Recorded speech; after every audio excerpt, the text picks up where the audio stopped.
Ready? Why don't you pop that gum first? Well, because I have to chew half of it. I don't want to get a tummy ache. You quitting smoking? Yeah. Well, I mean, I've quit smoking. Are you doing the 40 strength or the 20 strength? Is that what it is? 4 and 2.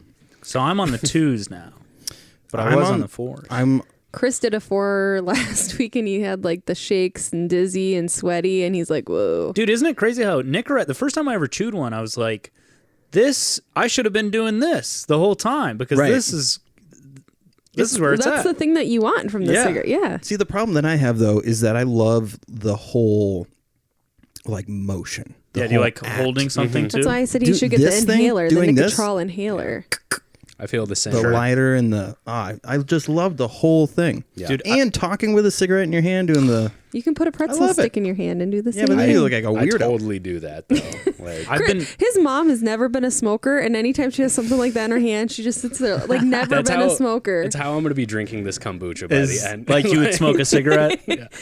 By the way, baby ginger. Chris texted me baby. I did saw no baby gingers. I said anything with ginger baby. I was like, what's baby You ginger? ordered a Spice Girl. Yeah. That's funny.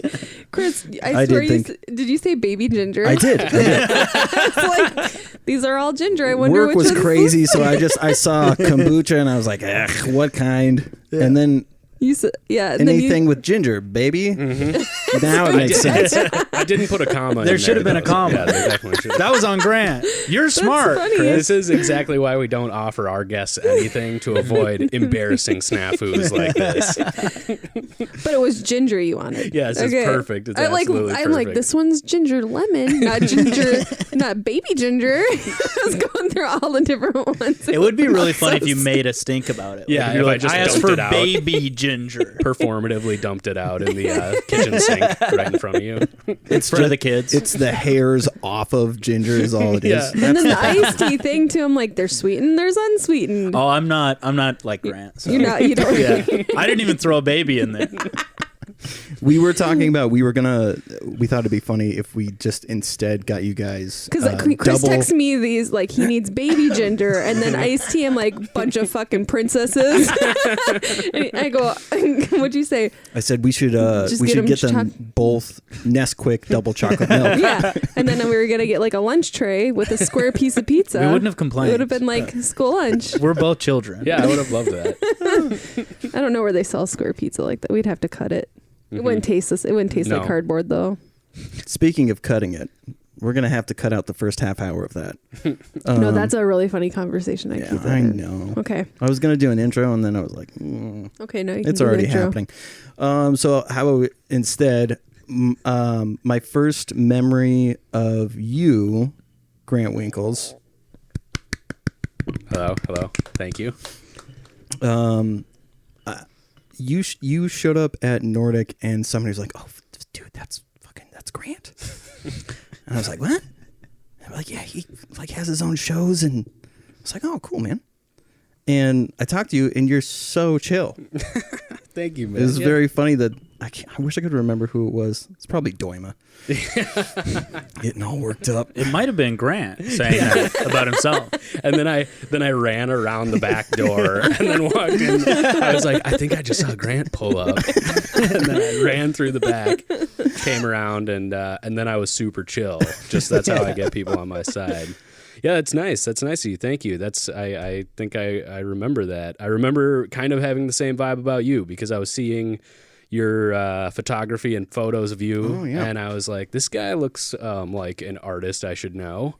And then you were. Your name though, you sound like a character out of a Popeye cartoon. Let's go see Grant Winkles. Yeah.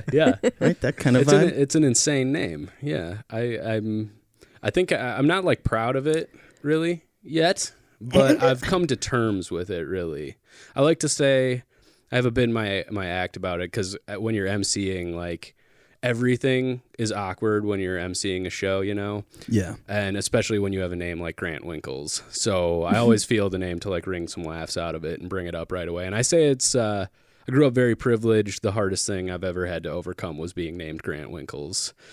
And every time people laugh at it, it pisses me off. So I'm not even over it yet. So, have you ever thought about maybe a business venture, Grant Winkles Tinkles Wipes? oh, They're wipes for your pee-pee. Yeah. I didn't think about that, but that was a thing that was going around on Twitter the other day, was that somebody was outraged to find out that men don't wipe their penis after they pee. It was me. I was outraged. I was like, I've been doing this for 27 years.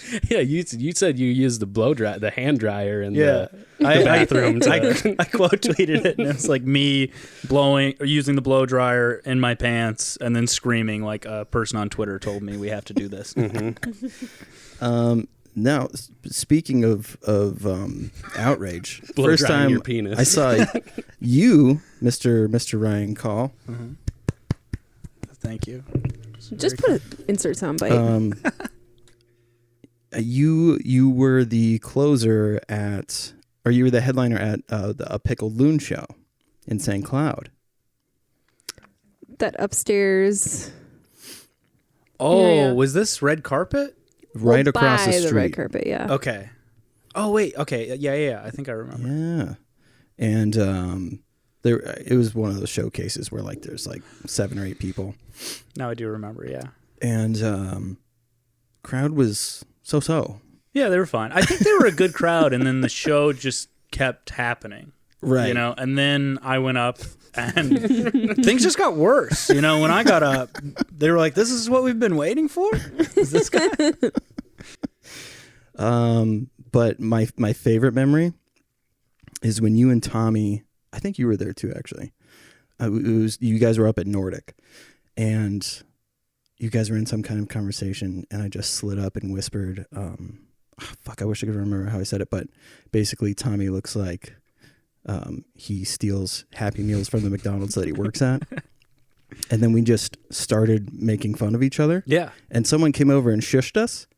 And so we got up and staying in this triangular formation, we're like spinning in circles and making fun of each other outside of the venue so that we could continue to make fun of each other. That's the best part of doing comedy. It's not It's not the shows, it's not the people. Well, I guess it's the people you meet and the fact that you get to make fun of them. Mm-hmm.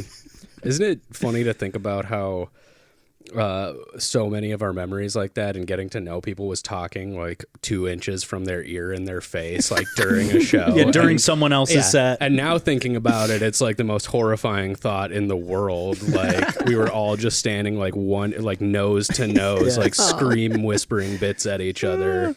And now that's like illegal to do, basically. Like, if anybody did that to me right now, I would fucking, I don't know, tase them or something. I remember standing in the booth at CCU with you and Tommy, and we were all in the booth doing that during a show. And it's just like, that's... It's also so funny how disrespectful that is, because I'm sure it was during someone who's a very accomplished comedian, and we're just...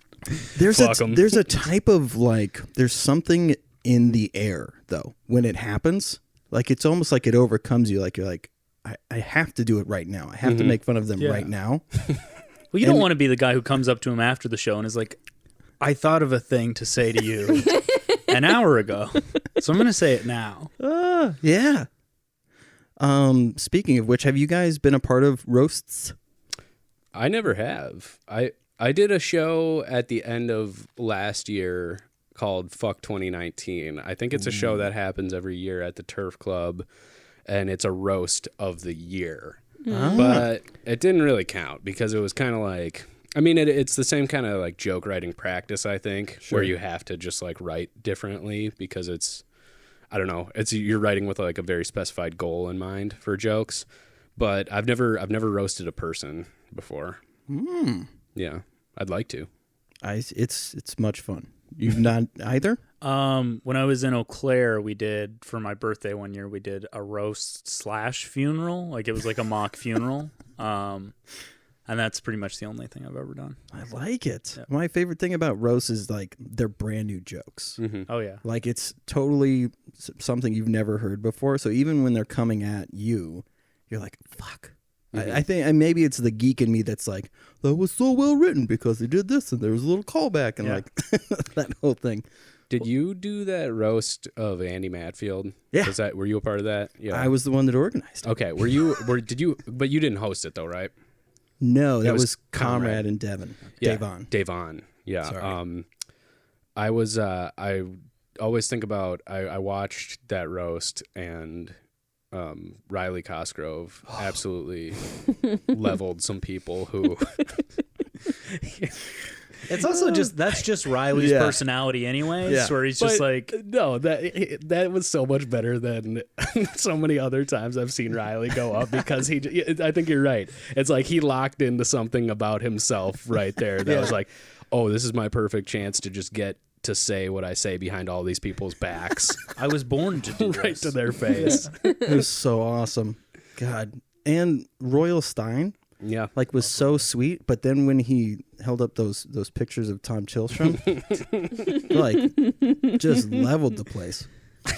Did Tom roll with it, or did he get upset? He was into it. Okay, good. Everyone was laughing so hard you couldn't hear him anyways. He did like feel like he had to say something after somebody roasted him every time. And I like his whole like ginger persecution thing that he dude, you're what is he, 6'9" and weighs 400 pounds, and you're not persecuted, bruh. You're huge. He's a ginger Donkey Kong.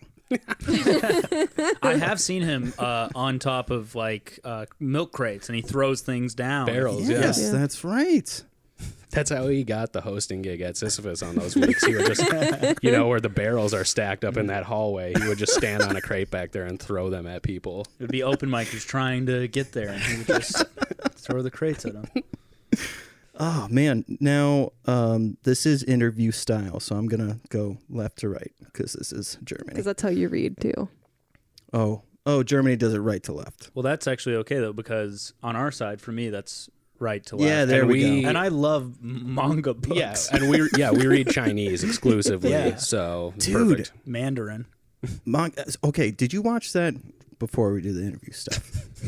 that documentary on Netflix about anime? No. Is it good? Oh, it's unbelievable. There's things that I didn't know about how anime like gets produced. Sure. Like you hear about in LA how like people will be in a Starbucks writing a screenplay, blah, blah, blah. In Japan, there are manga stores where basically like you are self-published. So that's why like a lot of them are black and white. And producers will go into these stores filled with manga and pick one, and then they'll like contact whoever made it. Crazy. If they want to turn it into a movie or Manga? into. Yeah, it's like saying a rough draft, I guess. Like it's also okay. Real quick side tangent. I've been watching this. It's like this boxing anime on. Some guy just posts the episodes on YouTube, and they're dubbed in English. And I'm like, I got like 15 episodes in, and then there's just one that's in Japanese, and there's no subtitles. And it was just like a bunch of people in the comments like, what's happening? And then the guy who posted was like, listen, if you don't like Japanese, don't worry, the rest are going to be in English. And it's like, it's not that I don't like Japanese. It's just that I don't know what's happening at all. But yeah, so I thought that was such a fucking cool I'll have to thing. check that out. I Because don't it's get like it. it's like Yeah, me neither. I don't. I just checked watch out. it at night in bed, and I'm like, what? I Snooze. don't Like get it. they Yep, highlight I fall every time. the guy who did Castlevania, Okay. and he Your other that dude- show Oh, you guys are came just back. going to keep talking about it then. What a this show! is the Seven interview Deadly now. Sins. 7 Deadly Sins. What? I don't know. Came back. There's a no- new season. I Are you think so. sure? Yes. It Don't. God, Damn it! Stop. Don't toy with me. Gosh. Have you watched 7 Deadly Sins? No, I haven't. God Is it good? damn it! I don't know. I got an email like, you might be interested in this new season. I'm like, no, I'm not. I'm gonna piss everywhere. God, I'm so excited. I love this that. podcast. Wait, is okay. that a tattoo from Land Before Time on your Yeah, arm it's right there? Littlefoot. We have been we've been talking about Land Before Time quite. That's an awesome tattoo. Thank you. We've been somehow it's been coming up on like a lot of our recent episodes. It's been riffing. Yeah. We're in the Rift Zone. We called it a TV show the other day. Tommy Well, there's did it. so many of them that it's Yeah. like might as well be a TV show. Right. Oh wow, yeah. Because what are there, like 15 of them? So many. Mhm. I mean, at a certain point, they're going to have to go land during time. Yeah. You know, maybe Present land time. after time Yeah. with robots. Would that just be land? Land. Land and time. Yeah. And it's just a guy. Or maybe that's where timeshares came from? You think Is so? they were like, we've got all this time. You think some property developer was just sitting there with all the property and like townhomes and stuff on the beach, and he saw Land Before Time, and he was like, I have an idea now. No, I'm saying I think the dinosaurs are still alive. Oh, And they're like the chairman of the board for all timeshares. okay. Like there's a committee. I think both our theories make equal amounts of sense, so we're just going to have to agree to disagree here. Walk away as friends. Well, I mean, one of us might walk away because I have Bursai. What's that? My Bursac. My Bursac What? burst. I have Bursace. My Bursac burst. Are you saying- Alex has a bunch of weird diseases, and So now you have a bunch of weird diseases. I just like making fun of You're his talking diseases. about Petra? Yeah, Alex Petra? Peaches? peaches. He apparently you have Bursacs in your body, which are like these, like when you get a goose egg. I only have one sack that I Like if you've ever hit your elbow and like it's swollen up. Yeah. Apparently that's your Bursac fills with fluid, and he ruptured his Bursac stop. What was he doing? playing hockey. Oh, okay. But he's so tall He's that a he's just lanky all guy. elbows. Alex Petra has 6 elbows. He was using his elbows as the stick. You can't do that. Oh, but anyways, okay. So now I'm interested to dive into your history, Mr. Winkles. Okay. Are you from Minnesota originally? Yeah. Born Okay. and raised. My parents are both from South Minneapolis, and my whole extended family is there. And then my parents moved me and my brother to Stillwater, Minnesota. That's where I grew up. Is that where you joined that biker gang? Yes. Yeah, it is the Thrillwater Fuck Posse, as we're known. It's a esteemed group of myself, Chris Maddock, and I believe Ruth is still in it as like an honorary member. But me and Chris were just talking the other day. Actually, we might have to kick her out because Ruth moved to New York. So she turned her back on the gang. Thrillwater Fuck Posse, which is really New York makes so much sense for her. yeah. She's got that vibe about her.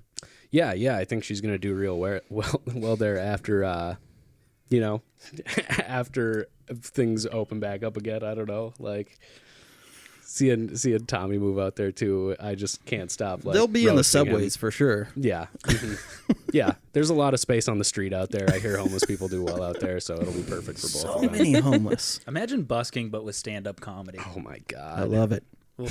I don't. It'd be busting. Yeah. Like roasting, Gut There you go. busting. roast busking. Yeah. So I am from Minnesota. Okay. I've Now comedy. Mhm. Like when did you? Because some people, it's like I was the class clown, or you just secretly dissected comedies a little more than other people. Were there any attributes like that when you were growing up? No, I mean, I always like tried to be funny, I don't think I was funny enough to be considered the class clown. I was also like a real teacher's pet, so I don't think I really had the balls to be the class clown in the way you. Because you were balls deep in the teachers. Yeah, most of those teachers are in jail now because of it. There was a class action lawsuit.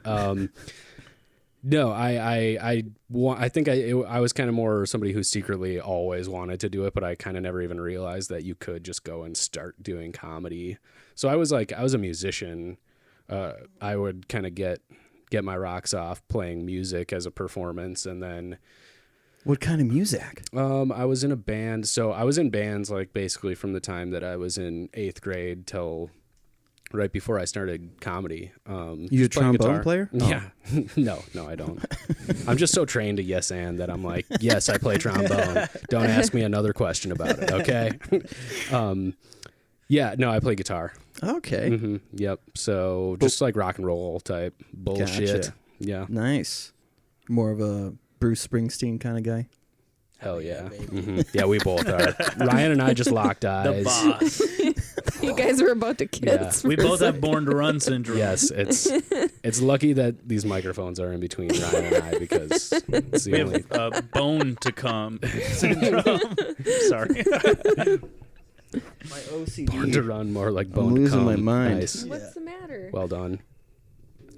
Dude, I've been listening to your shows. Like, the audio sounds exactly the same every single time. I know, you make I any know. He adjustment. is. I'm so paranoid. I can't help it. This is the point in every show where you're like, what the fuck I is know. going on? And it What sounds episode perfect. was I listening to with you and Alex, and you just kept, no, wait a minute. I'm like, why didn't you take this out of the episode? Because it's so annoying. I thought I think that's so funny that like Maybe it's because I live it. So I'm I like, always oh. think that it sounds Definitely. super fucking weird, and then I get it on the old compu, and I'm like, well, geez, fuck Christ. Mhm. That's Can't even tell basically the John difference. Rogan over here. Sounds so good. So now let's get back to you do the bands. Ask Ryan a question. This is what you do. No, we're doing one interview at a time. Yeah. It's gonna Yeah. take 4 hours. At what point so when was the first time you did an open mic? Oh man. I think I started like March or April of 2016. Okay. Yeah. So I just hit 4 years of like since I got on stage for the first time. Oh wow. It's at Galactic Pizza. Oh. Went very poorly, which, I think most of the time they do.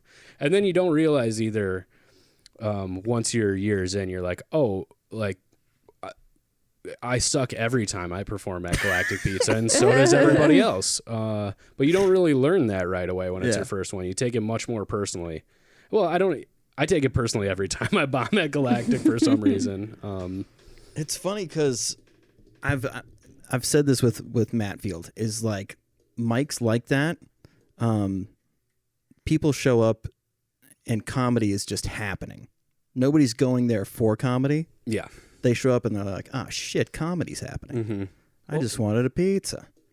I think everybody too, when you're doing those mics, you want to be the guy that other comics just love, So, but the reality of it is like that doesn't translate to being a good comic necessarily, because what makes comedians laugh isn't usually what makes the general public laugh. Yeah. Which is why I only bomb in front of comedians. And if they laugh at me, I Change the joke, right? I walk off the stage. I in actually anger. like Galactic. I go there, like, Doima took me there for the first time. We went to Terminal, and then he took me to Galactic. Just the Murderer's Row. yeah. Real bad shows. And 2 right in a row. it was so funny to me. Like, Terminal, there was 4 people, 3 of which were comics, and then just one random guy. One was Sally working behind the bar there. And that idea is so funny to me.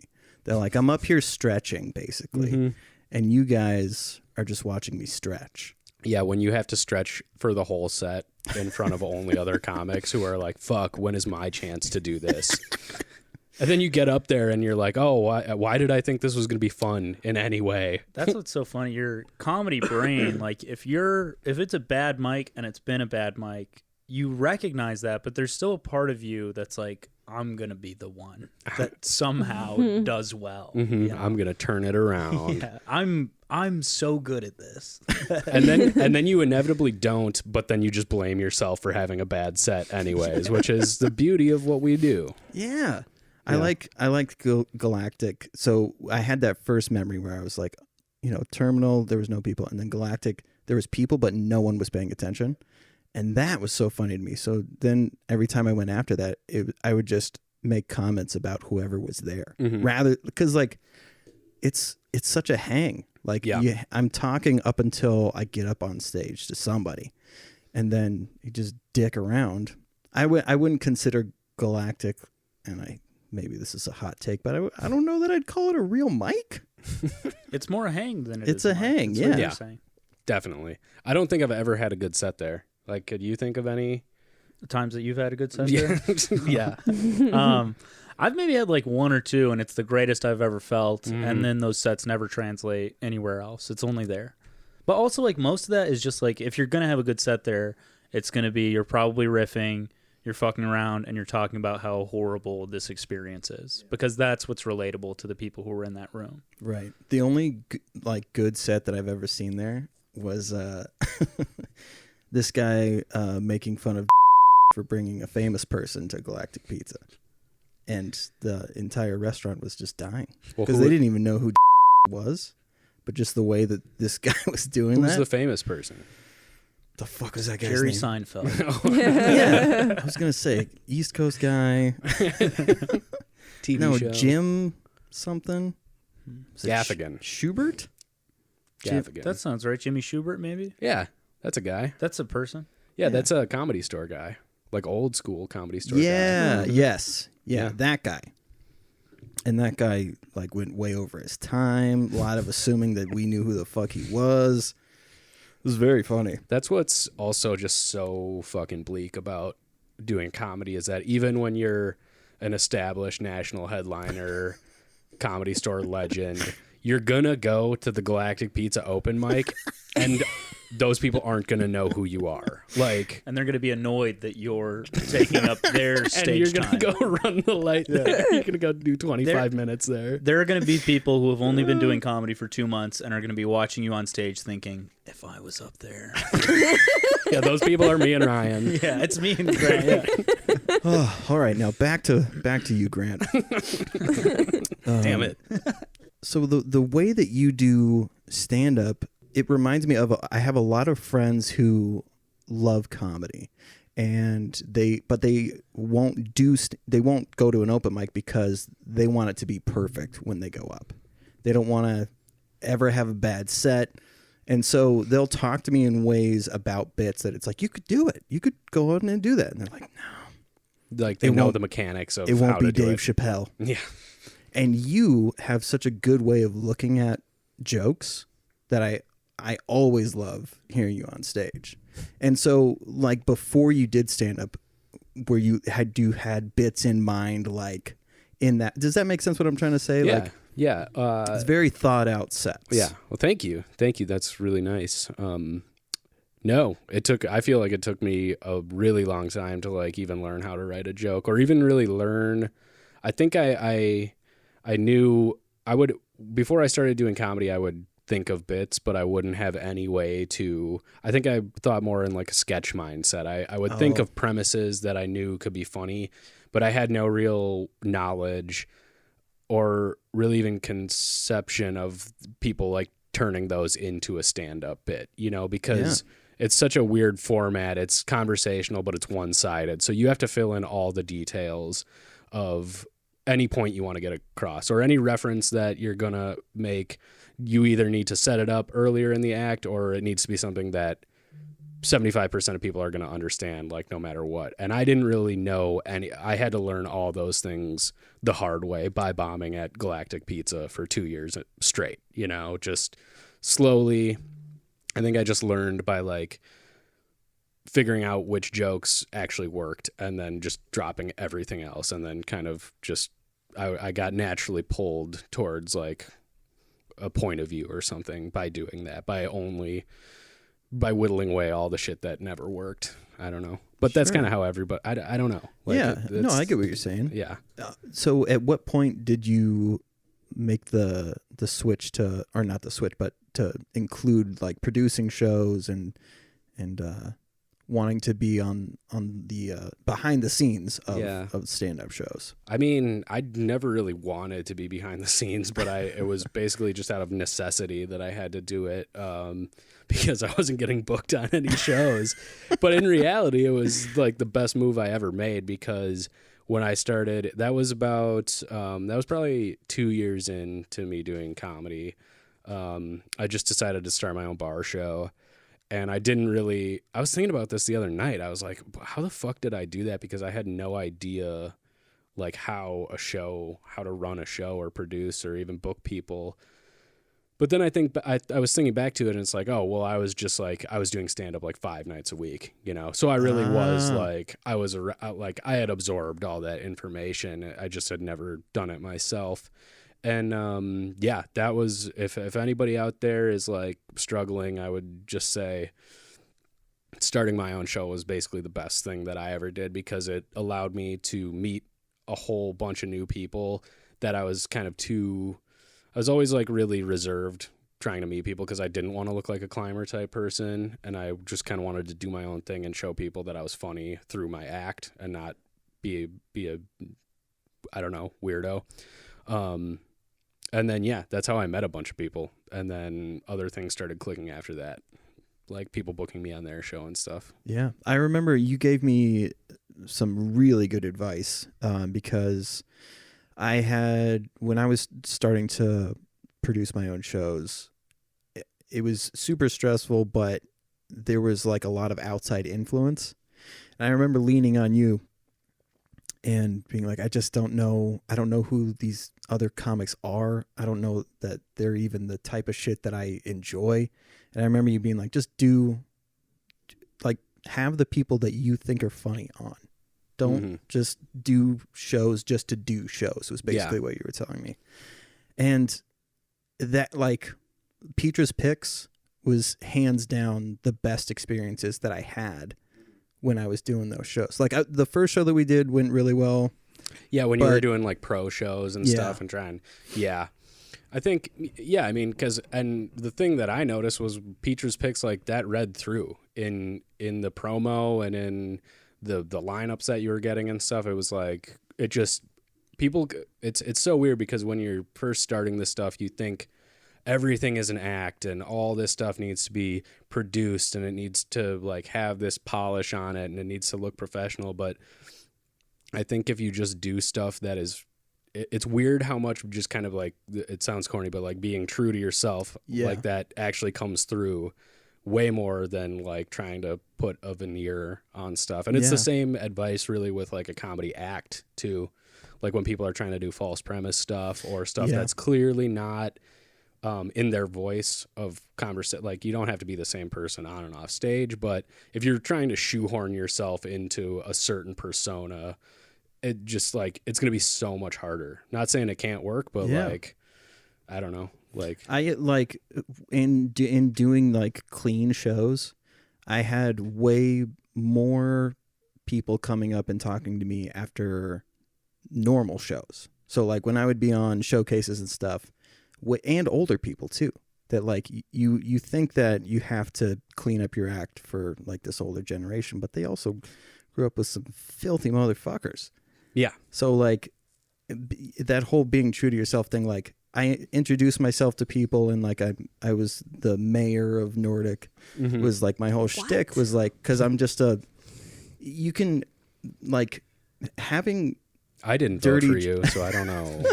Having dirty jokes doesn't mean you're devoid of being able to be personable and approachable and all these things. Yeah, in fact, you almost see the opposite of when somebody gets like outed. If they're a clean comic, everybody's always like, clean comics are the fucking worst people in the world because they're trying to hide something. We're doing the opposite, which is like trying to basically clean our dirty thoughts. Like, I don't know. I'm just waiting for the bodies to show up from Jeff Foxworthy's compound. But I mean, under his house looks like the catacombs in Paris. It's just like the bone pyramids under Jeff Foxworthy's fucking He mansion. actually has the torch that you have to light with the thing. And yeah, the torch is a bone too. It's the redneck John Wayne Gacy. Yeah, nice. So with all of that stuff, and I know I'm going to be talking to you a little more than. By the way, is it tough with somebody so attractive? Is it tough working with someone as ugly as Ryan? Oh my God. Answer it, Grant. Answer this question. All right, if Ryan, just stop listening to this. Okay, right? I'll take my headphones off. Okay. But I can still hear you, but I'll take just my headphones off. I'll just whisper. Yes. Yeah, Chris, it's really hard. Sometimes I'm just really happy it's a podcast because it's audio only, if you know what I mean. Okay, Ryan, you can put your headphones back on. Okay, All thank right. you. I left them on. I just Okay. stopped thinking and letting So Ryan is practicing a new ancient Roman stoicism. yes. And so I can shut out not only thoughts from my own brain, but thoughts from the world. Sure. Yep. That outside influence. Yeah. Get it out of here. Yeah, only inward influence, and only Right. if it's kind. Yeah, only if it's good for him. Books are for losers. Now, back to you. It's like a shitty part of producing shows beyond the stress and all that stuff is people kind of buddying up to you, and you know that it's bullshit because you were doing open mics with them and you know that they don't talk this way normally. Did you have interactions in that regard? You want me to name some names here? You don't have to name any names. Riley Cosgrove. You motherfucker. I know he'll listen to this too. Oh, yeah. God. Oh, I don't want to tell that story. Riley was such a bitch about me booking him on a show one time. Yeah, I mean, people do that. Of course, you notice that.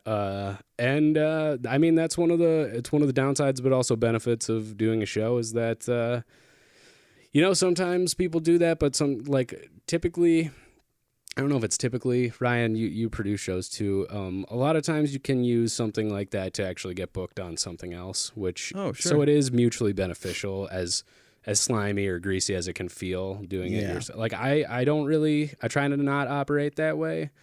I try to not get asked to be on show, or I try to not ask to be on shows, which is something Ryan actually told me. Which we're giving away the trade secrets this time, I guess. But This has to be a Patreon episode. Put it behind a paywall.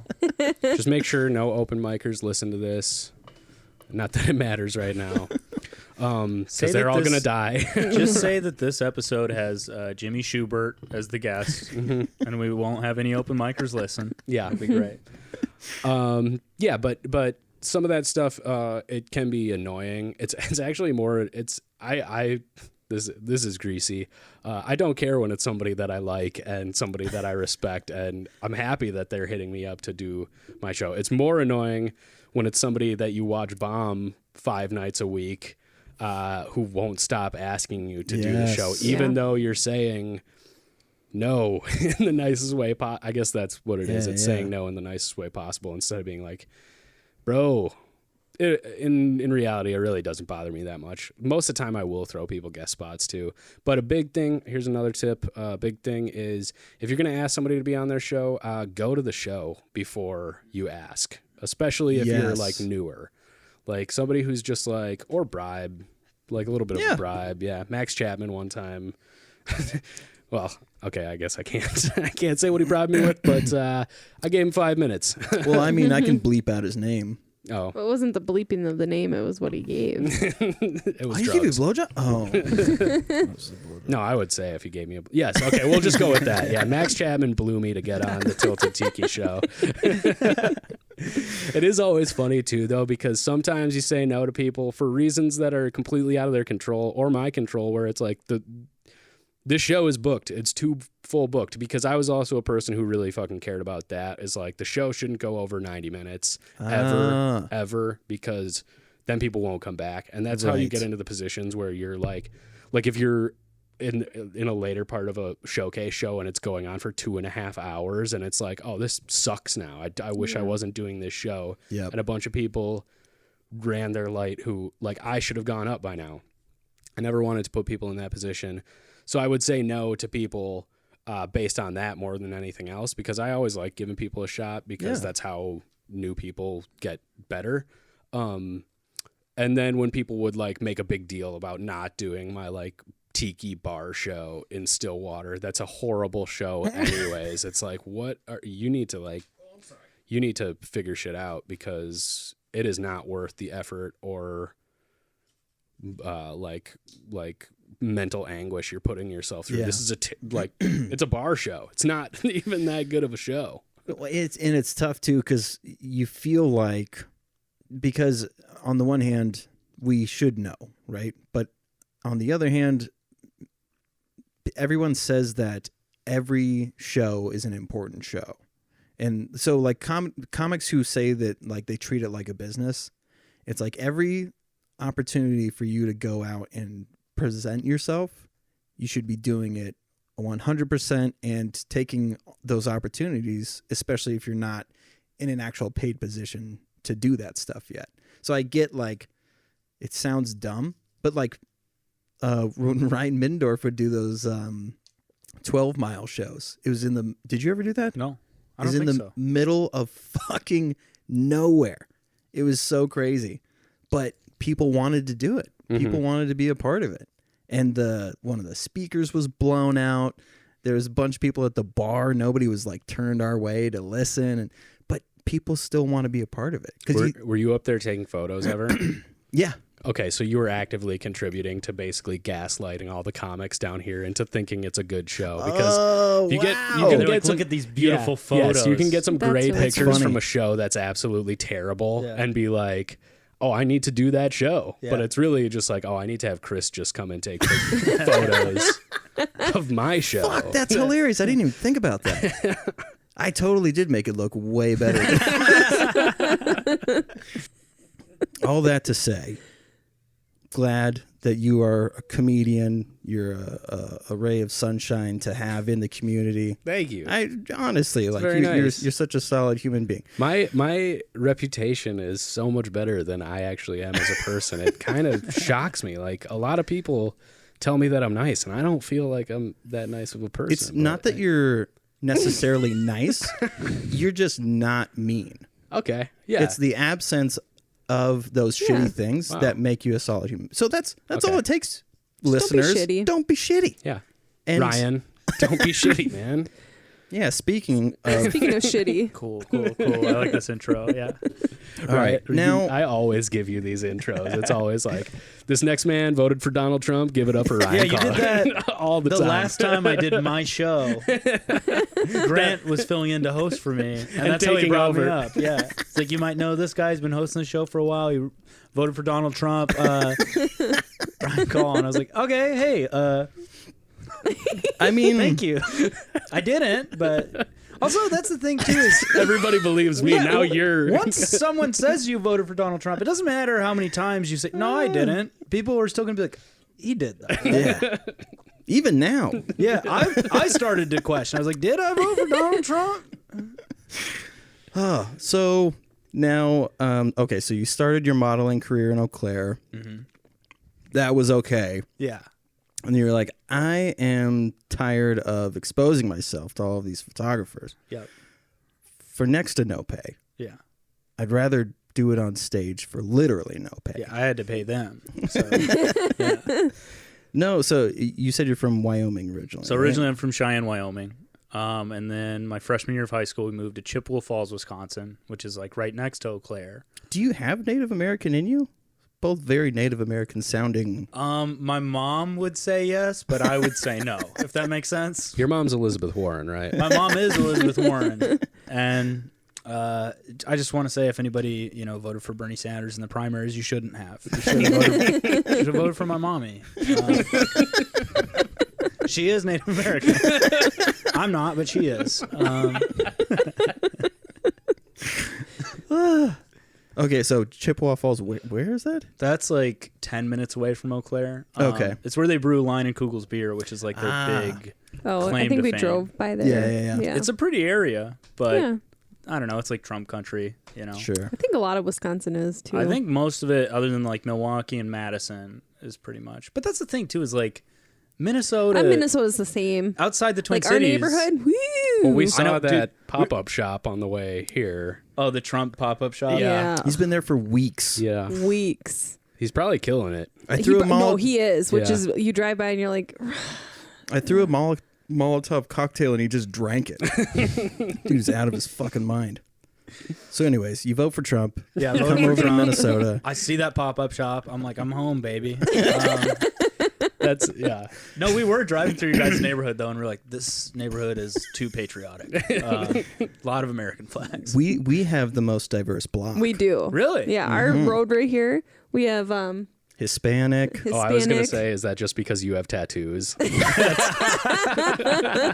are the most catted ones in the neighborhood. Oh yeah. That's funny. Kids look a little scared when we're walking around. And then Lane and Layla are like, no, they're cool. They're cool. I try and wave now more at the kids in the neighborhoods, and that's scared of me. But yeah, black, Hispanic, Filipino. I sound like an Asian. old racist It's guy. so funny that you're pointing. And it's not going to transfer on the recording at all. No. You look like it It sounds like you're playing Duck Duck Goose.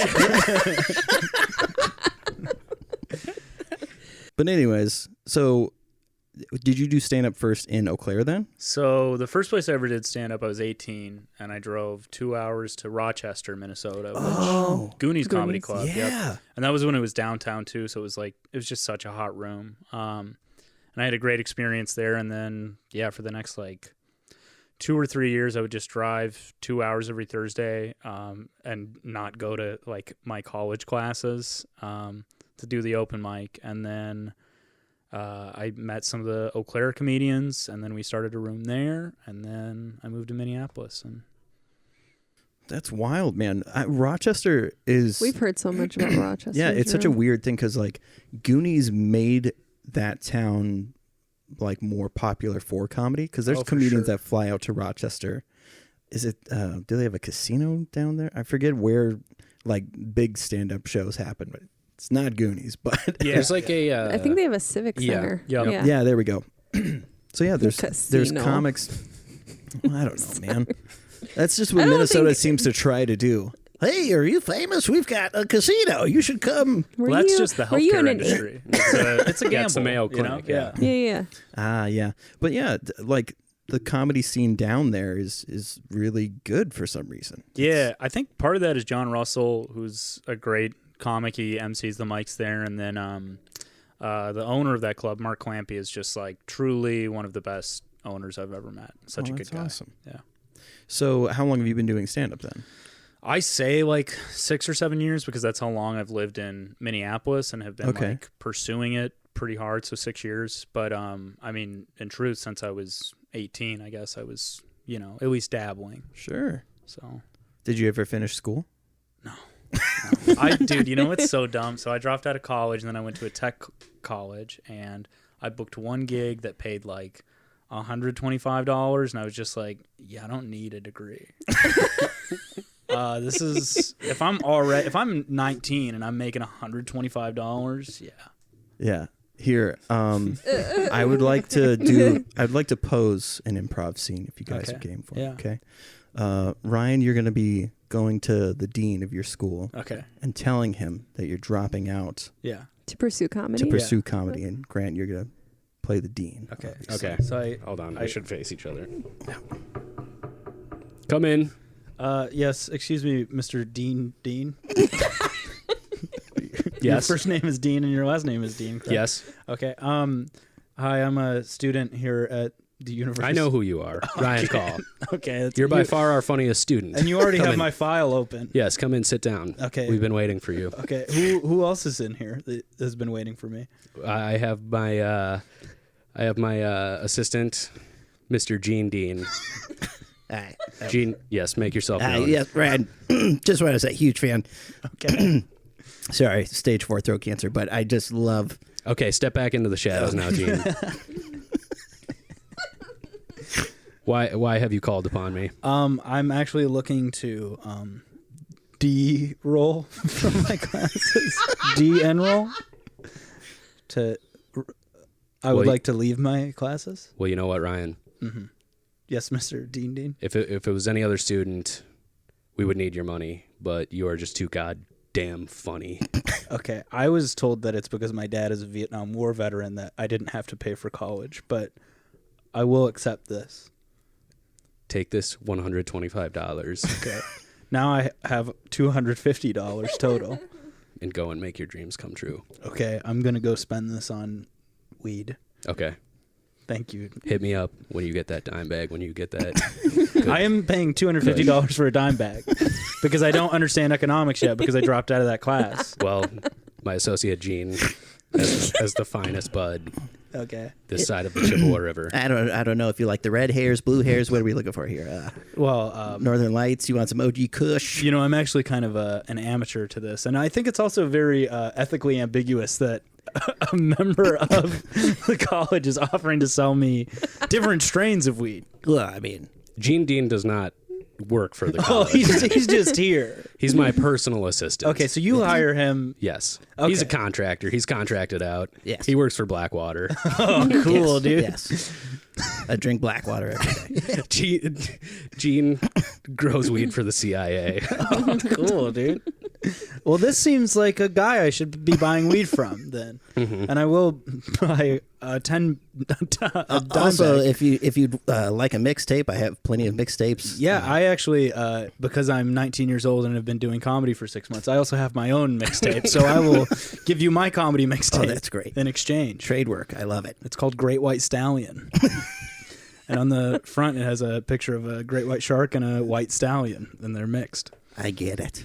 I'm going to break the rules here. Is that true? Did you really have a mixtape called and Great White It Stallion? was like 15 minutes long. I recorded it at Goonies, and one of the track names was like pissing on your shoes or something. I don't know. All right, you know what? You need to stay enrolled. Get the fuck out of my office. I didn't know we were still in the bed. End scene. I wouldn't have told Sorry, him I that. just had to end it. I had to end it. That was a good scene.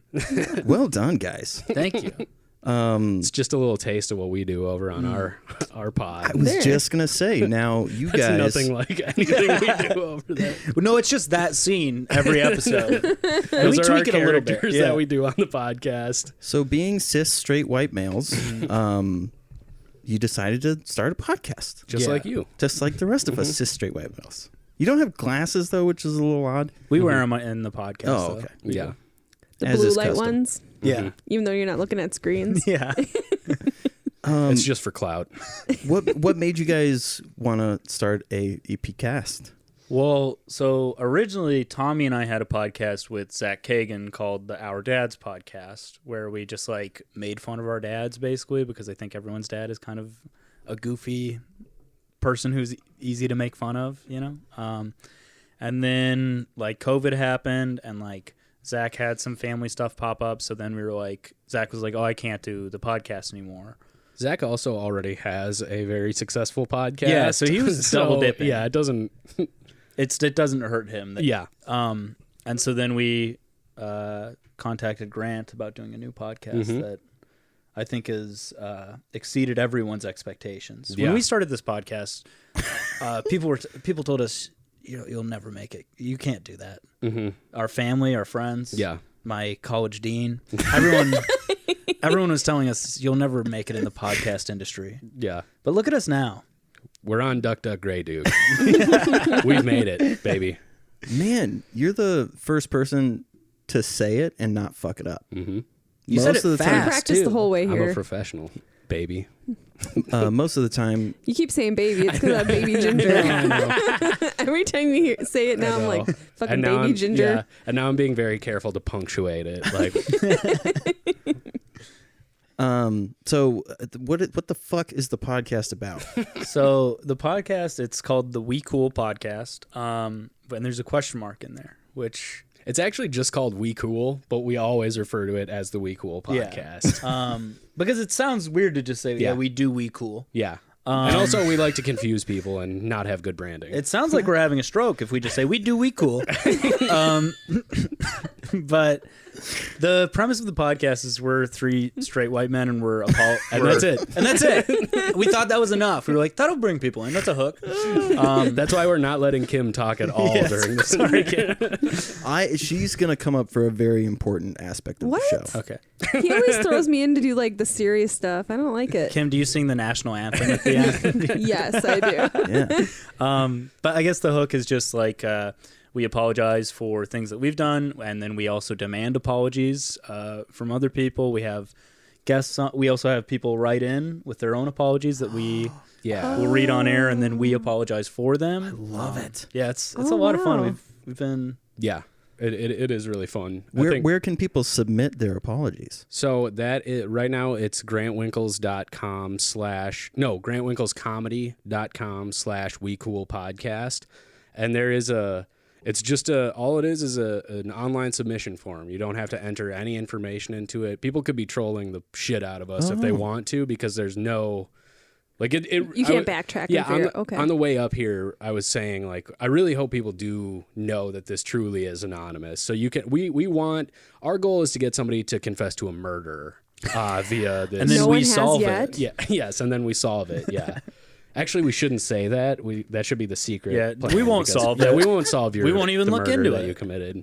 Well, but we will apologize for you. See, that's the thing. Like, we do the dirty work. So everybody has skeletons in their closet, you know, and there's a lot of things that you've done maybe in your deep past that you kind of don't even think about, but you might remember, like, oh, I feel bad about this thing, but I can't out myself because, you know, it's a crime or something. Sure. So we want those people to send the heinous crimes that they've committed and things that they've done and said that would ruin their lives if they were to get out. We apologize for them because it's cathartic. Also, even just things that won't ruin their lives. Just, Yeah. you know, if you have something that you've built up, we would love to read your apology and apologize for you. In fact, the last one we read on our last episode, the person, while they were writing it, said that they already felt better because they got it off their That's chest. awesome, man. Yeah, because they never went to church. So they never had a place to confess these, you know, sins. And I we guess, are if a you will. Catholic Christian podcast. Sure. Yep. And yeah, I consider myself, you know, a man of God, so I can grant the forgiveness of the Lord. Sure. I You're consider opening myself those gates up for those people. It's very nice. the heavenly gates. Yeah, peace be with you. And also with you. And absolution to you too. He's the man of God. I'm I'm the scholar. I'm just a child of God. As I always say, I am a child of God, and He has sent me here I to didn't- teach these words and live these. That's the Mormon song. You do always say that. My mom's side of the family's Mormon. Really? Yeah, they're not super Native Mormon. and Mormon? Yeah, it's crazy. Oh, crazy. I love it. Fucked Good up. callback. Nice. Get some. Yeah, you don't want to know what went on in the deep history of his family. Dude, 5th generation Mormon, 6th generation Mormon now with the nieces and nephews. Oh, yeah. Our kids are. But anyways, yeah, 5th generation Mormon. So Mormon that when polygamy was outlawed in the States, my great whatever grandfather fled to Mexico with all his wives. wives. So Badass. our lineage, we are mutts so hardcore. There is Hispanic in there. There's the Germans. And they're even a bit of Mormon. French. Yeah, and Mormon as fuck. So, Not like- Chris. He's an atheist. Look at that guy. Super atheist. Crazy. So wait, is your side of, like, are your parents very Both Mormon? of his parents are, still Two Mormon. of my brothers have served missions. Do no, they not no talk to you? coffee, no beer. No, they love this. It's Chris changed. is their favorite kid. So, Yeah, like, interesting. Yeah. on the West Coast, it's still very like anti-caffeine. But the further you get away from that, Yeah, like my brother-in-law and sister-in-law, they drink Red Bulls and Monsters and Crazy. stuff. Yeah, but not coffee. Which- They're yeah, going we would straight never- to not hell. coffee. Yep, Straight to dude. no green tea either. But then Really? yeah, and it's funny because your dad does that too. He'll pound Monsters and Red Bulls, but if they'll look, okay, is there green tea in that? No, can't have that coffee. I know, it's very interesting. Well, let's hop in real quick, and this is what we do on our show. Is this is to God. Sorry on behalf of all these Mormon people for Right. taking part in caffeine and green tea and fleeing to Mexico. and fleeing to Mexico with their wives. With their wives. Sorry about the wives thing. Yeah, I know. Of the Even though technically you told them to do that, which I mean, come on. sending a little bit of mixed messages. I know. so, And maybe like you tell know. us that you're going to tell them to do Yeah. that too, so we know. Okay, but this is getting. you should apologize as well. Do you know about baptisms for the dead? I know about this. You know what but I'm talking yeah, about? You should explain it. Yeah, It's yeah. ins- So Did I've you done like that. do research in religions, or how Somebody- do you know about that? Somebody brought this up. Magic underwear? Do you know about the magic I underwear? know about the magic underwear. They have to keep it on to get into heaven. That's right. I didn't know about that one, but I'm going to have to get myself a pair of that. I'm wearing That's a- mine right now. Okay, Hell excellent. Two yeah. pairs. Two pairs. Did you get it Well, from your mom's dude, side? Give me Yeah. one. From Share my the- aunt. Share the love, man. Dude, I did tell. Okay, I was like visiting that side of the family for 4th of July. And, Do you tell a Mormon joke? I do, yeah. Well, it's like the That's funny. the I'm like, doggy style thing, and then I'm like, I accuse the audience of being Mormons. Yeah, that's right. That's funny that I'm just like, someone, Because we looked at Wow. each other when we heard you hit that Yeah. punchline. because no one talks about Mormons. Yeah. And Chris's whole family over there is. It's so fertile. weird because but the first thing I said to Ryan when I got in the car on the way up here was asking him about Mormonism, and I Yeah. actually gave him the book Under the Banner of Heaven. Which do you know that book? Oh, yeah, we've heard yeah. about it. Yeah. It's this crazy book about like very religious Mormons, but we're Yeah. we're Well, talking Mormons right now. Sorry, Yeah. go. keep wow, going. that is really. And then you get here. I know. And look at this. Synchronicities, baby. Mm-hmm. That's what's so weird though. Is like, so my mom and like my grandma aren't super Mormon. Well, my mom isn't at all, but my grandma is like, she'll go to church a little bit, but she doesn't really give a shit. And then her sisters are ultra Mormon, and my mom made brats for everybody, and they were eating one of the brats. My mom was like, they were like, "What? How do you cook these?" And she was like, "Oh, like they're beer battered." Oh. And then she was like, "Oh my God, I'm so sorry." And they were like, "Oh, we'll just ask for forgiveness. It's fine." And I was like, "No, y'all are going to hell." I was so proud of him. I told him at the dinner table, I was like, "I don't think God's going to be able to forgive you for this. You're going to hell." Unless they submit an anonymous apology. Yes. To the We Cool podcast. Yeah. GrantWinklesComedy.com/WeCoolPodcast. And wear their magic underwear Yep. when they submit that Yep. apology. Yeah. I'll just go ahead and do it right now. This is a freebie. Sorry to God for Ryan's aunts. Aunt eating- Zella and Aunt Marie, more so Aunt Marie, because Aunt Zella is kind of just a mean kind of a person. bitch, yeah. Dude, we went and watched fireworks. Well, sorry though. Just sorry, God. I won't for that one. apologize for her doing I will. this. I will. We went to go watch fireworks, and then she refused to get out of the car, and she was like, "I can see him fine." And I was like, "This car is parked the opposite way of the fire. You're facing the wrong way. You're not going to see him." That does sound like a fun Mormon rule, though. Like one of those random rules where, like, you can watch fireworks, but only in the mirror. Yeah, Like- you can't look them directly in the eye. That's a form of caffeine. It's getting adrenaline from seeing a firework. Patriotism is a form of caffeine. I heard that's the only way that Ellen will watch fireworks. Oh yeah. She can't look at them Yeah, directly. yeah, yeah. That was good. I like that. But yeah, the baptism for the dead thing. So Mormons got famous for a couple of things. You know, basically the Costco of wives. Just get them in bulk. And then the other thing was the way that they can is it genealogy? Is that the word I'm looking for?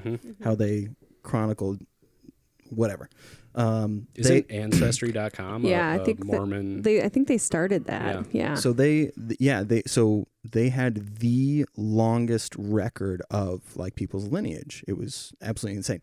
But the thing that people didn't highlight was the reason that they have all these names is so that they can take that list, you go and you get baptized. So the person that is baptizing you is saying, on behalf of Rasputin, who died in 14, whatever the fuck, I now baptize you. So like Mormons say they don't believe in limbo, but they do, because they think that there's all these people just hanging out waiting for somebody to baptize. Dude, I was going to say, imagine like, I guess this isn't limbo, but imagine like being in hell for 600 years and then all of a sudden you're just getting, you're like, what the fuck? I was just getting used to everything here. And now I'm in Mormon heaven? It's so cold up here. And Yeah. we can't have coffee. Yeah. That was the one nice thing about hell is every Hot every coffee, day, the hottest coffee. 7 a.m. we all drank our coffee and then they whipped us. You ain't getting whipped up in heaven. Yeah. You No. know, No. Satan And always I was said, starting to like enjoy. getting whipped. Satan always said, enjoy this while you can. I didn't get it until now. Yeah. Yeah, I'd way rather be down in hell with all the fun coffee drinkers, all your Yeah. great coffee drinkers throughout history. Yeah. Well, or Like, imagine your whole family's in hell and then they only have your name. Yeah. You know? Oh yeah. You're one. They could only yeah. find you, yeah. Yeah. Don't they will actually baptize a person, right? Yep. But it'll So I've been in there. I've done it where they say in You've the been the name of proxy? so-and-so. Mm-hmm. wow. You did this Yeah. to a person. Well, they Many people, right? Isn't it a lot of people? a lot of people. Wow. Because I heard this might be one of this at the risk of repeating something that is completely wrong. No, go But it ahead. might not Do be. that. I always take that risk. Like Most swimming things you pools say. Yeah. full of people. I've heard that like swimming pools of people get baptized. Well, they don't do that anymore. Okay. So, like, Anymore. okay. Yeah, Not during I was- coronavirus. Yeah.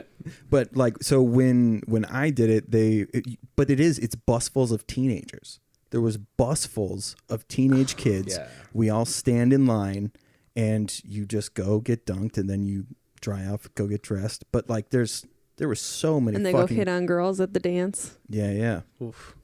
I've Oh, you know what? I should apologize for, if you don't mind. Yeah, no, We'll please. absolve you. I'm. This is our podcast now. So You're listening to the We Cool podcast. we cool duck. Now I'm going to listen to your guys' podcast. Now I'm very invested. I think it's a fun I'm podcast. like, I'm going to submit a bunch of shit when I go to bed Please tonight. do, You're going to get a please. bunch of, Yeah. you're going to be like, fuck, Kim keeps coming. It's They're 1 not a.m. gonna do. We won't know. Maybe Yeah. I should save it then. No, do it. All right. Okay, do it. Save it, then submit If it. We'll it's double about up. me, don't Yeah. do it, though. I made out with a girl in a baptismal font. It wasn't Was me. that about you? Okay. No. All right. Whore. Wait. At the church. No. Yeah. Chris tried to get me to touch his penis at the Oh, hey Mormon now. Hell yeah. I don't want to apologize for that. I was wearing my massive cargo khaki pants. We were so at a- many pockets. We were at a Mormon dance. I didn't get baptized Mormon. My best friend was Mormon. And so I went, that's how I first met Chris when we were 15. Yeah. Yeah. And I thought that the way that hand jobs worked was you just unzip your pants and it just happens. Uh-huh. And we're in the dark. And I Are unzip you my just, pants. Are you sure you want to tell this?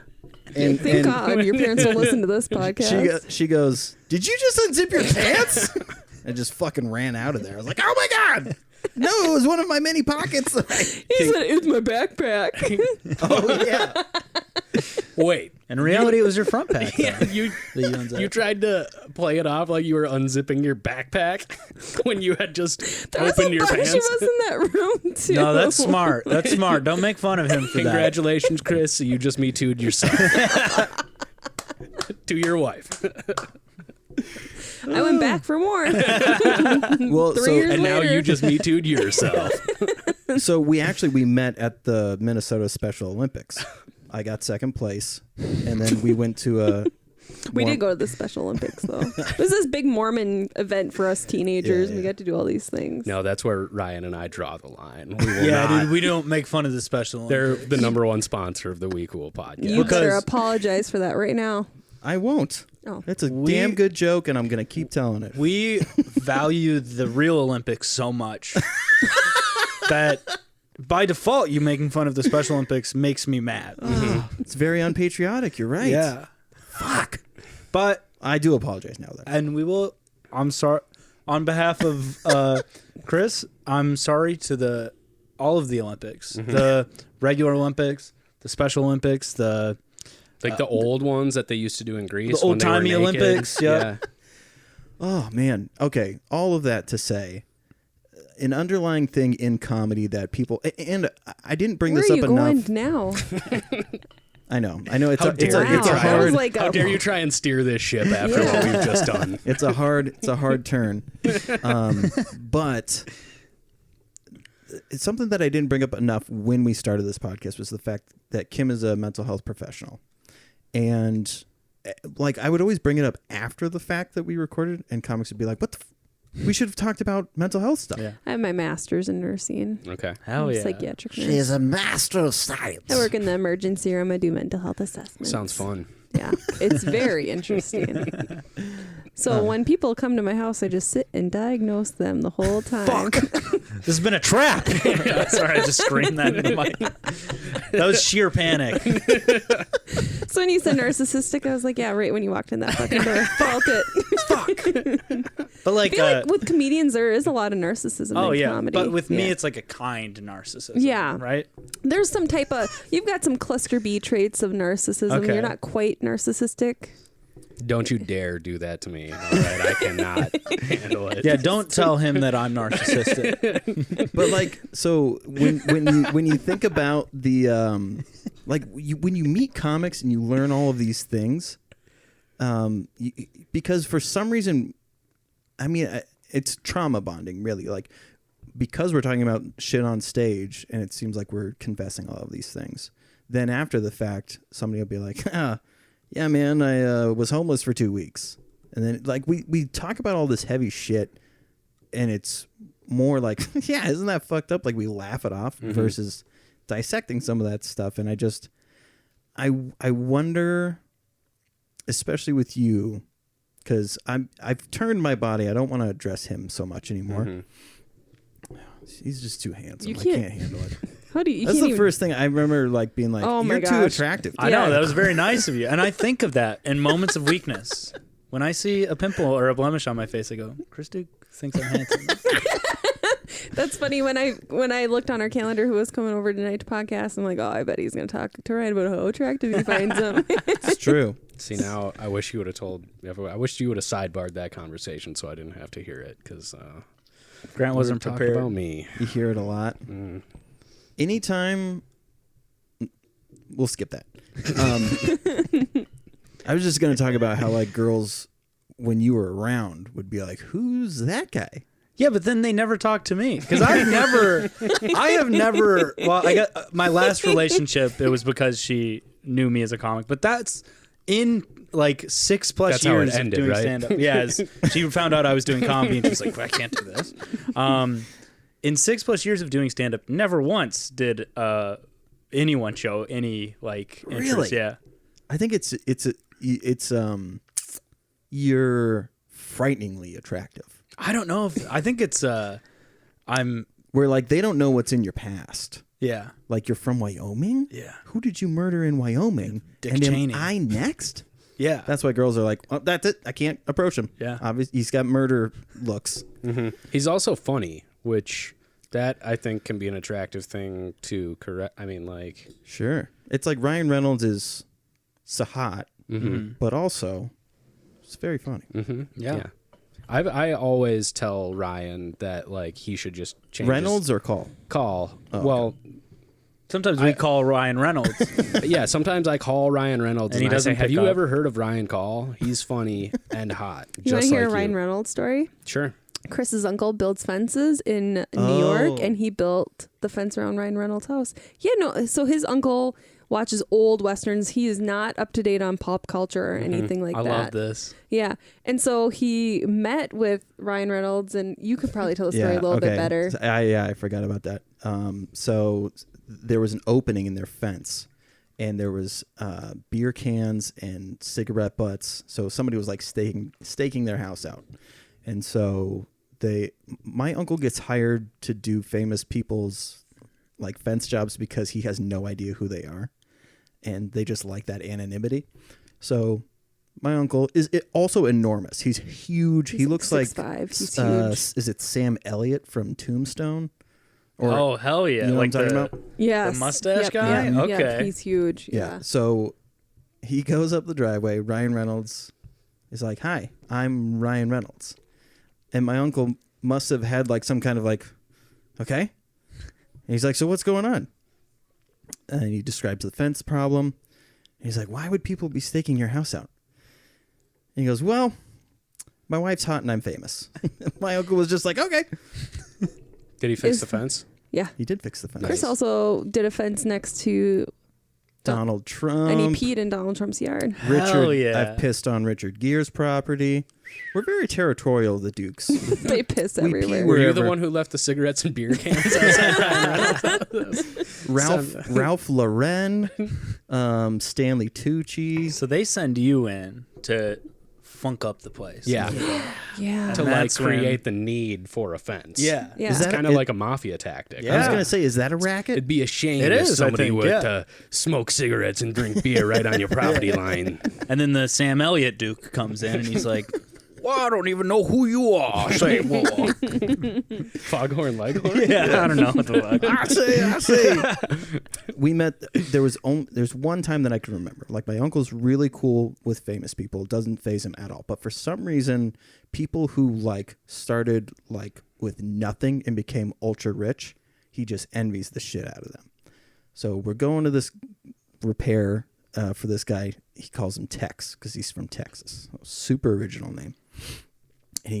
And I'm 14, and he goes, "Don't embarrass me in front of Tex." I'm like, "All right," because I'm weird as fuck. Still is. So we're there, and like they're talking, and it's like seems like they're going down memory lane. There's lots of fun stuff, and I'm like, normal question, try to figure it out. He's from Texas. Have you ever been licked by a cow? And I'm dead serious. This guy looks at me and goes, yeah. And then he looked like sad and walked away. And my uncle yelled at me. He was like, what the fuck was that? I was like, I don't know, man. That is a traumatic question to ask someone. You get licked by a cow, and you carry that with you for the rest of your life. This dude had millions of dollars. His house was gorgeous, but some fucking. You ruined his day. That's the linchpin That's called a Texas shower right there. That's And it is not pleasant. no. It's a rite of passage. That's What were great. you gonna say now? We went really far away about Grant. Ryan being super hot. Okay, now back to the mental health side of things. The it's fucking heartbreaking when comics tell you these things and then you watch them deteriorate. And even though you have this connection because they opened up to you in a way, you don't really know them. But you have the misfortune of like knowing this really fucked up stuff about them, and so like that feeling of like, should I do something? Should I be doing something? What do you like? Do you feel a need to do something for somebody if they don't reach out to you? You know, like I do feel that obligation if somebody were to reach out to me. But it is weird, yeah, like dealing with other people's shit, like in a way that. I've approached comedy for a while, kind of business-like I'm not really there to make friends. Sure. It'll happen and I'm friendly, but like I don't. Grant tells us that every time before we start the podcast. He says, I'm not here to make friends. Yep. And me and Tom go, okay. I keep my headphones on the whole time until the second the mics and the cameras are on. And I do not speak to Ryan or Tommy or allow them. I'm the Ellen of our show. If I look at him, he hits me. Mm-hmm. And then I, as soon as the mics are off and the cameras are off, I shake both their hands and I just leave the room. And I leave the studio until they're gone. And then I come back and tear everything down and turn off all the Do you drop change on the ground and say, you guys, you look like you need that? No, I'm not disrespectful in any way. It's like I said, I keep it professional. It's a kindness still. Exactly. See, I have them trained to know that it's kindness that I'm doing for them. No, I that's the thing though, is like I approach it very business like. I'm really not there to make friends, and that does kind of rub people the wrong way sometimes. And when I started approaching it in a more business-like way, I know there are some people who I've had multiple people come up to me and be like, man, we used to be friends, like seriously say that to me and be like, you used to be cool, man, stuff like that. And it's like, well, no, first of all, I never was cool.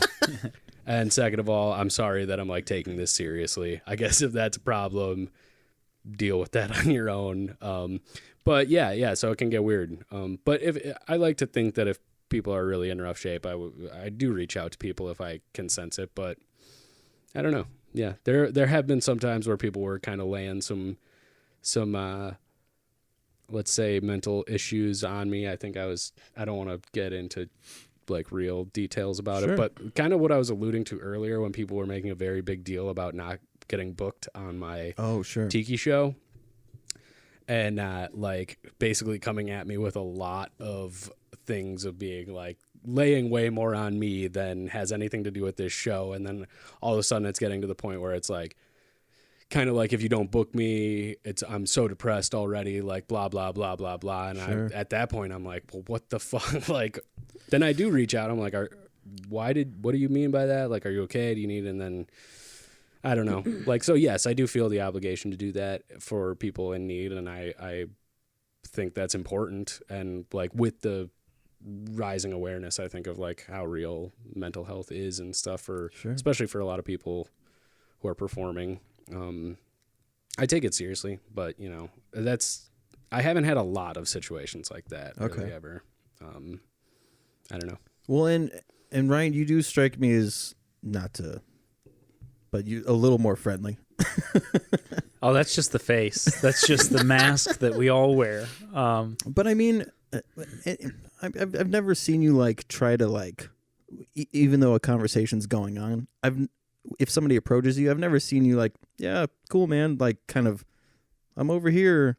You always seem like very open. Like, yeah. Well, thank you. You want to have a conversation? Let's do that. Yeah. Well, I mean, I don't know. I feel like I've been very fortunate in the scene, and I've had people who when I came into the scene and I was coming up, people treated me with kindness. And, you know, I don't know. I feel like I'm at a position in the scene now where I understand that, like, if someone's new and if I show them a basic kindness, that means a lot more to them than I would even think it would mean. And the flip side of that is true too. So like me, if, you know, I brush someone off, that's going to be a lot more harmful than I would ever intend that, you know? And Sure. I don't know. I feel like that's the basic thing that you can do as a member of a community, is just try to be, you know. How many times did you move when you were growing up? Well, just the once, but that was like starting high school too. Okay. So it was like a big, I mean, I remember I had a tough time. Also, like, the education system in Wyoming is like not as good as the education system in Wisconsin. So there was like not only a, you know, making friends curve, but also like I fucking haven't done math curve, you know, like geometry, what the fuck? And just having a tough time with that. So I'm sure some of that has, like, you know, probably affected the way I at least try to interact with people. Sure. Yeah. Well, yeah. So Kim Duke, What? thoughts?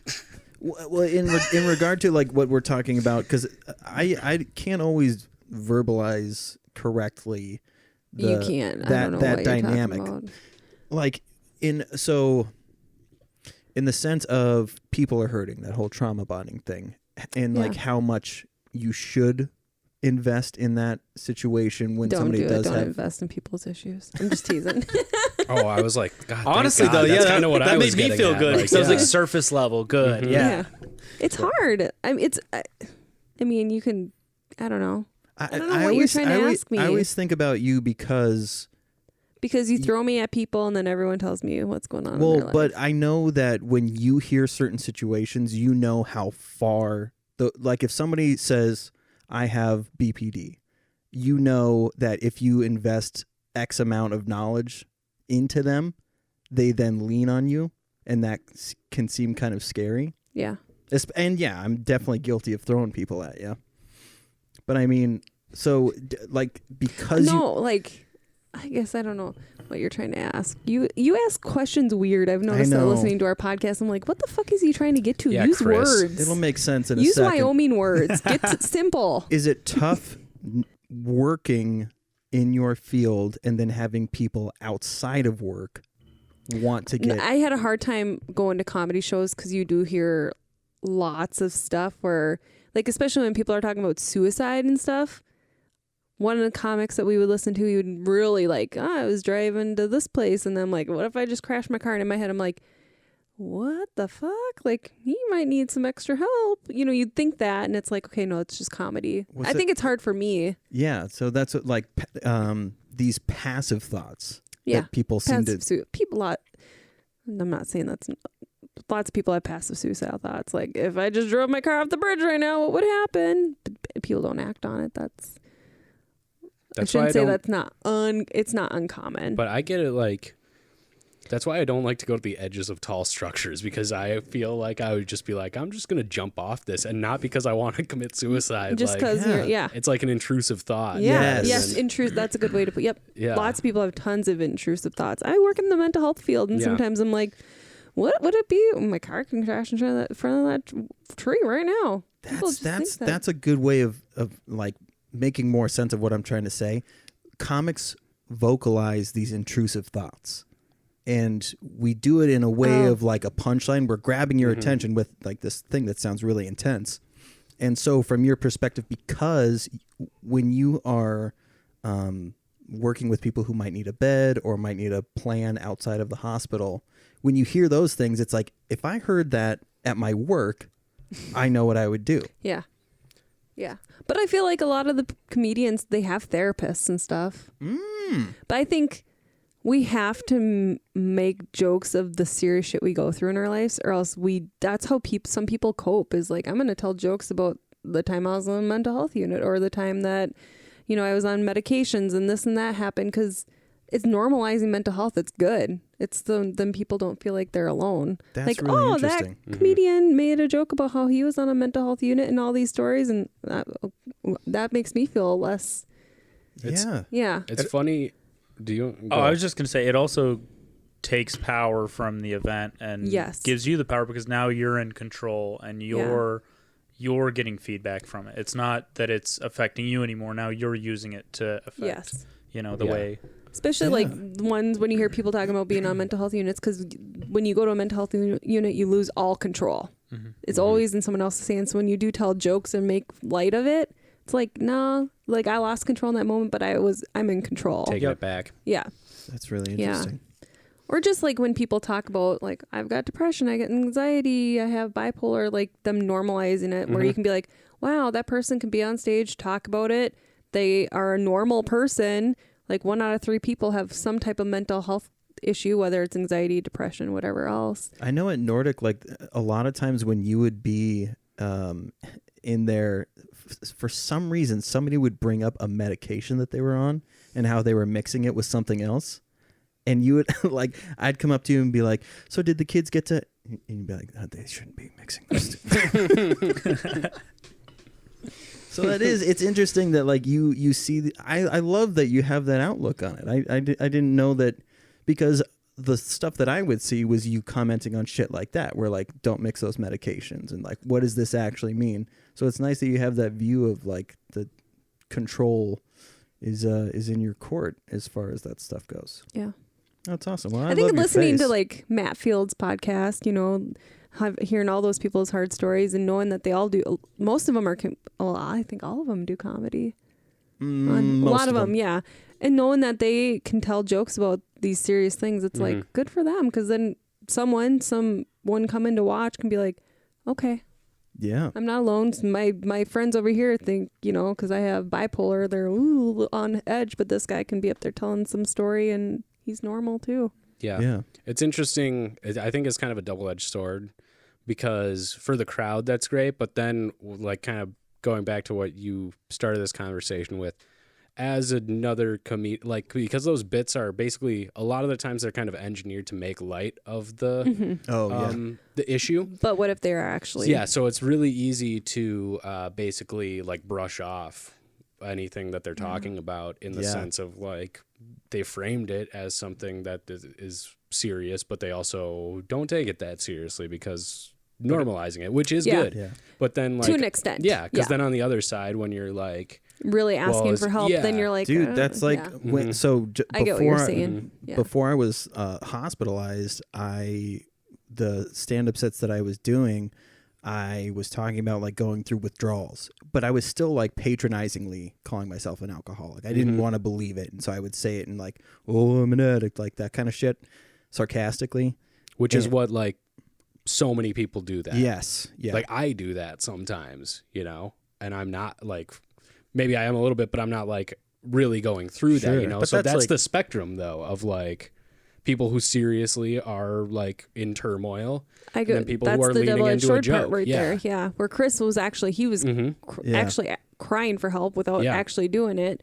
Where you're like, but I've had this under control. I had this like, because insomnia is like a side effect of going through withdrawals, and I would try to listen to ASMR, and it worked for a little bit, but then like just the agitation that happens, and I think because I was fighting, like didn't want to admit it, but I did this joke where I was like, I was listening to ASMR, and then it stopped working, and I thought, well, I should make ASMR for alcoholics, like the sound of cracking open a cold one, cutting a piece of lime, driving 100 miles into a barricade, stuff that we alcoholics. But like, even then I still was like, maybe subconsciously I was like, I want to drive 100 fucking miles into a barricade. Somebody should ask me how I'm doing. Yeah. Whereas if you just listen back, so like, I just laughed at that when you said that. So it's like, so and I knew that stuff. And then you hear that person saying, I was going to go kill myself, but then I saw an Arby's. So I'm like, I'm going to get a sandwich instead. Know exactly so that's when I'm like, this is what but really, do I need to ask that guy if he needs, like, that's where I'm like, it's like, do we need to build more Arby's, or do we need, what's the solution? Do we need more mental health unit beds, or do we need more Arby's here? I think we need to turn more Arby's gay is what the actual.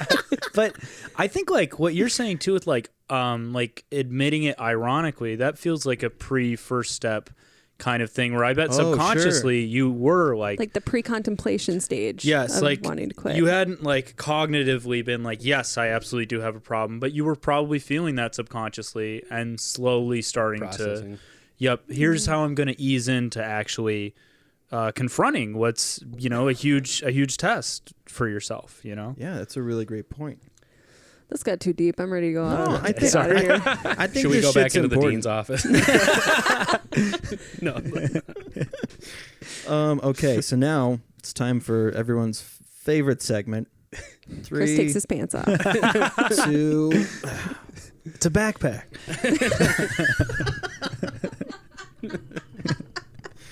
I was talking shit about it earlier, but he totally fooled me. All right, 3, 2, 1. No, you gotta give me I need the blank spot so I can. I just keep seeing you as a 15-year-old and zipping a backpack. Imagine this, And his right? penis is just in the backpack. I'm listening to a bootleg copy of Avril Lavigne, Skater Boy. I have frosted tips Wow. in my No, hair. you didn't have frosted tips then. I didn't? I have a picture of you. I gotta pull it up. Yeah, I thought. Oh, you're right. I had the. Ryan just revealed on our podcast last You week. had I had frosted tips. I And, had frosted tips too. And my ear was pierced in 4th grade because he was I loved Backstreet Boys and NSYNC. hell yeah, you did. Mm-hmm. I also loved Backstreet Boys. And my and NSYNC. mom was like, if you really love him, you gotta go all out. You're in Follow 4th your grade dream. now. Yeah. Did you have the Justin Timberlake red poster on the wall too? No, but you know what we were talking about on our podcast was Oh, the Burger no. King Happy Meals. The CDs, the blue, the red, and the yes. yellow. Wow. And a weird thing about those Backstreet Boys CDs is like if you put one of those in a Burger King kids meal these days, It wouldn't make any sense. the kids would be like, "Who the fuck are the Backstreet Yeah, and what Boys? is a CD? Mm-hmm. Yeah. Yes. And why aren't we Sure. at McDonald's?" Yeah. And when is the Angry Whopper coming back? That's the only reason I go to Angry Burger Whopper, King. the It's Whopper so that good, bites dude. back. So good. I tried to eat one of those to go into labor with Landon. Do you remember that? We went and I would go I thought you said you were a medical professional. Well, mental health. That's like when Chris was sending me. I shouldn't even tell this to people, but you had those weird red bumps that you were sending me pictures of Oh, yesterday. yeah. And it's his herpes. Yeah, herpes. Yeah, Oh, on his okay. leg. No, he's like, I was just just telling the my left coworker leg. that people send me pictures of their rashes. It's like, I know I'm a nurse. I'm a mental health nurse. I forgot about all that other shit. I want Wait, to see so- the rashes on your brain. Yeah, but you did eat Angry That's a Whopper to different try yeah. to go into triangle labor. labor, spicy food. Medically, Angry Whopper is an epidural. From a medical standpoint. We have gone to 4 years of medical school combined. Yeah. Wow. Yeah. Is that how you became a dean? Yes. Yeah. That makes sense now. But yeah, so now is the time. So we have a segment called Snacks, where we try a snack that we've never tried before. Kim had an awesome idea about doing. You know So what? I you know what always story I want- thought you were going to tell? By the way, real What? quick, when I thought I had the Rona, Kim brought the kids to my folks, and Landon told you that he was like, "Mom, did you know that you can't move the top part of your jaw?" He's So such an ass. Landon's telling me this, right? And I go, I have a master's degree in nursing, and it's actually a master's of science. And then this is, yeah. I'm so stupid. So Landon tells me this, and I go, "That's right. Do you know why? Because that is actually part of your skull. That's not your jaw. This is your jaw." And I looked at Kim, and I go, "When you told Mom, did she go to try and do the thing?" And they both started laughing.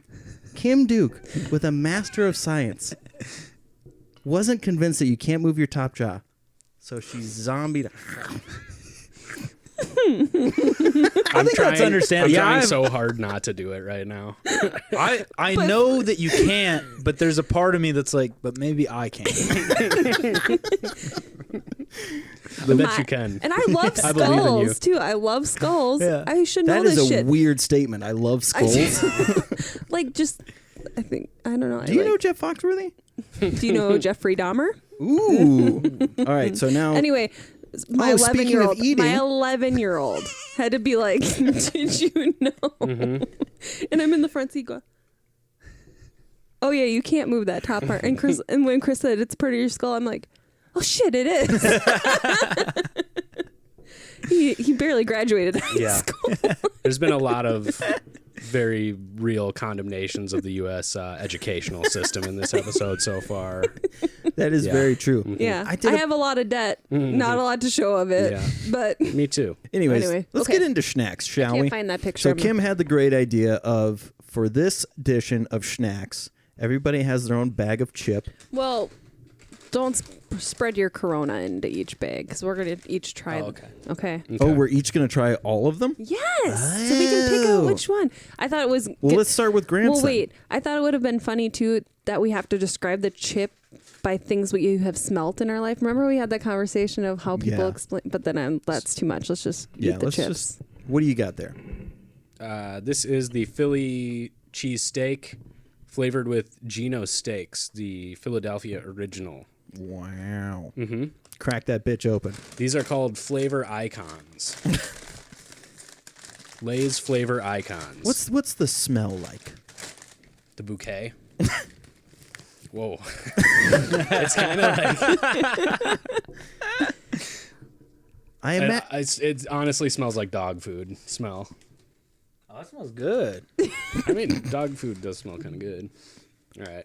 Should I just... Yeah, Grab go ahead, one? grab Touch one, Oh, wait, pass it around. and then Well, pass it. Oh, okay. it's puff puff pass Yeah, around you can here. go ahead and start crunching since we got a lot to go through. Oh, I'm into it. I'm into the smell. Chris thought like me and him were just gonna sample all these chips, and he's like, on And a we were just going to watch? Yeah, well, no, like I was messaging him. I'm like, I'm at Target. I saw all the flavor chips. I was just at the doctor. Was it yesterday? I weigh 100. He's worried he's got diabetes. I weigh 185 pounds. How tall are you? You're like a I'm little taller than me, 5'6". right? What? Yeah. 5'6"? Yeah. I'm 5'6", you're obese. I'm sorry to tell No, by actual, definition. Yes, yeah. Yeah. Which, I know. Oh, those are good. because I weighed 185 pounds as well, and it's like, damn, that's a lot for a man. You don't who's look like you're walking around with that much It's weight, because though. it's all here. Like, you I know was how wa- Marilyn Manson removed ribs to suck his own dick? I removed mine because the gut just kept going forward, and I needed the real estate. You need space. Oh, I Yeah. thought you were going to say that you took his ribs and just had them. But I was watching The Last Dance, and it was like Michael Jordan at his prime was 6'6" and 185 pounds. And I was like, damn, I'm 5'6" and I weigh that much. Like, that's So you guys not- are the same height and weigh the same amount. I've lost some weight, so Yeah. Yeah. happily. You're not See- 5'6". I feel like you're I'm- 5'8". No, I'm like 5'7" is what it says. See, on my- I claim 5'7". well, we're like the same height, aren't we? Are we? Yeah, I'm pretty much. 5'6" and 3/4. Yeah, I claim We're all 5'7". the same height. is what this is. I weigh 130 pounds right now, I think.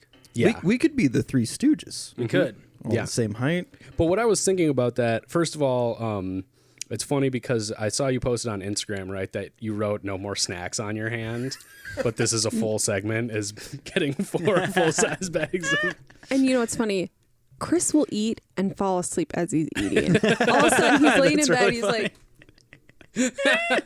Yeah. and I'm like, Chris, and they'll quickly. Will he bite down as he he'll wakes up? quickly. The other night, 5 a.m. I'm like, I had a bad dream. all of a sudden I hear crunch, crunch, crunch. 5 a.m. I like look at him. I'm like, he's fucking sleeping, eating again. This is where this weight came. He sleeps and eats. I'm like, Chris, and he's like, yeah. I'm like, are you eating? Yeah. I had a bad dream. And he's just crunching on fucking rice cakes. Here's how fat I am. That's actually a healthy... Wait, you're gonna Not top a whole, that not story? a whole bag of rice cakes. So the mini rice cakes. birthday cake Pop-Tarts. Yeah. Yeah. So They're cupcake the wrappers Pop-Tarts. are a little noisy. Yes. So I thought, why don't I avoid that? So I open it. I put one Pop-Tart on my chest, and I eat the other one. That way, it's on deck. I'm a fatty, and I eat. We all- have all this workout equipment he doesn't use. Hey, I use the treadmill. Not anymore. That I hasn't haven't been down for a little while, long it's time. true. A month. Well, what I was thinking, like, if you're obese anyways, though, you might as well just like lean into it, you know. Right. Like, that's why you should not be considered obese. You're clearly not obese, right? Like, I picture you got to ride a scooter. That's like that's the That's American morbidly definition. obese. Oh, You should just start parking in the handicap spots at like Walmart and then screaming as you get out of your car, I am legally obese. Legally obese. Yeah, from I a like legal that. standpoint. A judge banged his gavel, and I'm obese. Bitch, you fat. Get out of my courtroom. Now, what do you got? I have kettle cooked New York style pizza, flavored Grimaldi's. forget about it. Grimaldi's. I wonder if it's a place in like Philly, New York. Inspired by Grimaldi's, Brooklyn, New York. 'Cause this one's El Torito Mexican restaurant, and this one's Party Foul. Nashville hot Tennessee. chicken? Hell, fucking yeah! I was That really sounds good. excited. It would about be that so one. funny if that was like a Kid Rock's restaurant, like Kid Rock Hotel and Casino or whatever. The fuck it is. Yeah. The Kid Rock Cafe. Yeah, is that what it is? I mean, no, it's a Hard Rock Cafe. His might actually be named the Kid Rock Cafe. You know, like the buzzers that they give you, like for if you're waiting for your table. At Kid Rock's, they're all spare tires. and it plays Bawit da Ba when it goes off. I fucking hate how you pronounce that. Bawit da Ba. It's like it's like he knows French or something. Like, That would be funny if This isn't the first time he said I've that. noticed it. What So- is- I So, always like- say it Bawit da Ba. so like Kid Rock meets you. Yeah. And you're like, I'm your biggest fan. I love Bawitdaba. Yeah. And then he's like, people have been pronouncing it wrong. You have no idea how much it warms my heart. Finally hear somebody. Okay. Oh, I like that one too. These It are tastes better like than I thought. it tastes like the pizza Pringles. I was Yeah. going to say, pizza chips all taste the same, I feel like. Oh, that's good. But I'm into it, yeah. I feel like this one is a little bit more subtle than the Pizza Pringles. Like the Pizza Pringles just kind of taste like canned tomato sauce to me. Oh, Like, yeah. do you know what else tastes just like the Pizza Pringles? Is the tomato basil wheat thins. Has anybody had those? Fucking those are love good. those. God, those are good. All Those right. are like classy Pringles. Yeah. So here we have carnitas street taco love flavored, street tacos. inspired by El Torito. This is not sponsored by Lay's, but should be. It's also like these are all Whoa. like different types of chip. Like those are wavies. They had the kettle ones. Oh, I didn't even think about that. What's It's interesting. these ones? Is it? We're trying as hard as we pretty can. interesting. This is that. I made the observation. That's the most American shit. Is that's interesting. Talking about chips. Well, my mom is part Native American, so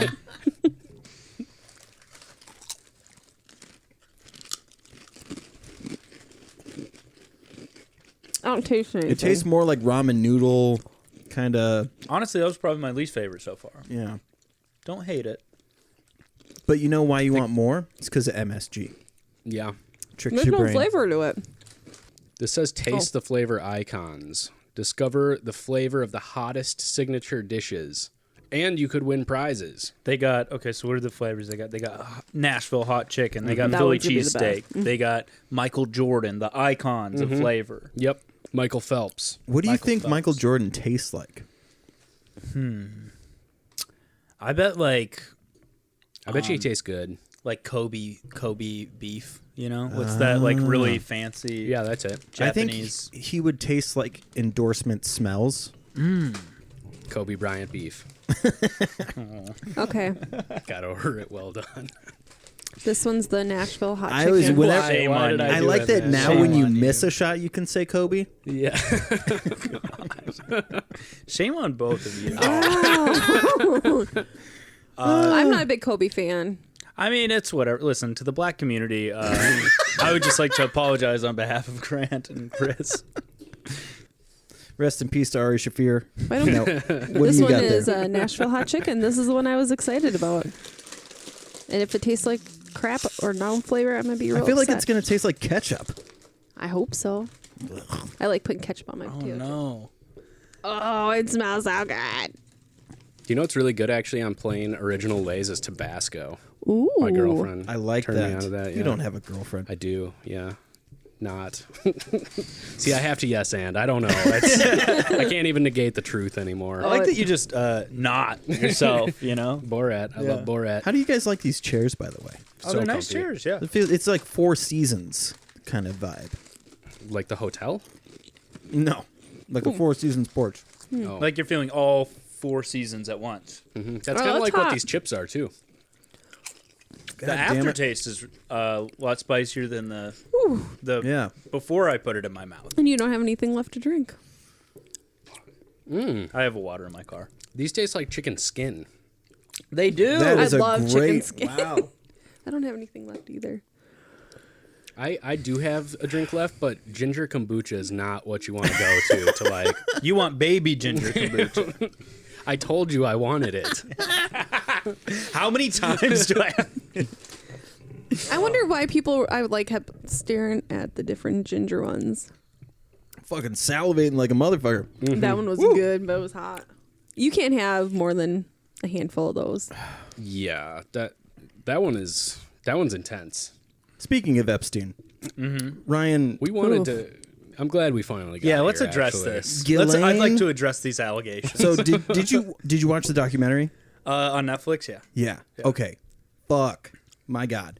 But Ghislaine, Yeah. she's still alive, Beautiful. which is incredible. Yeah.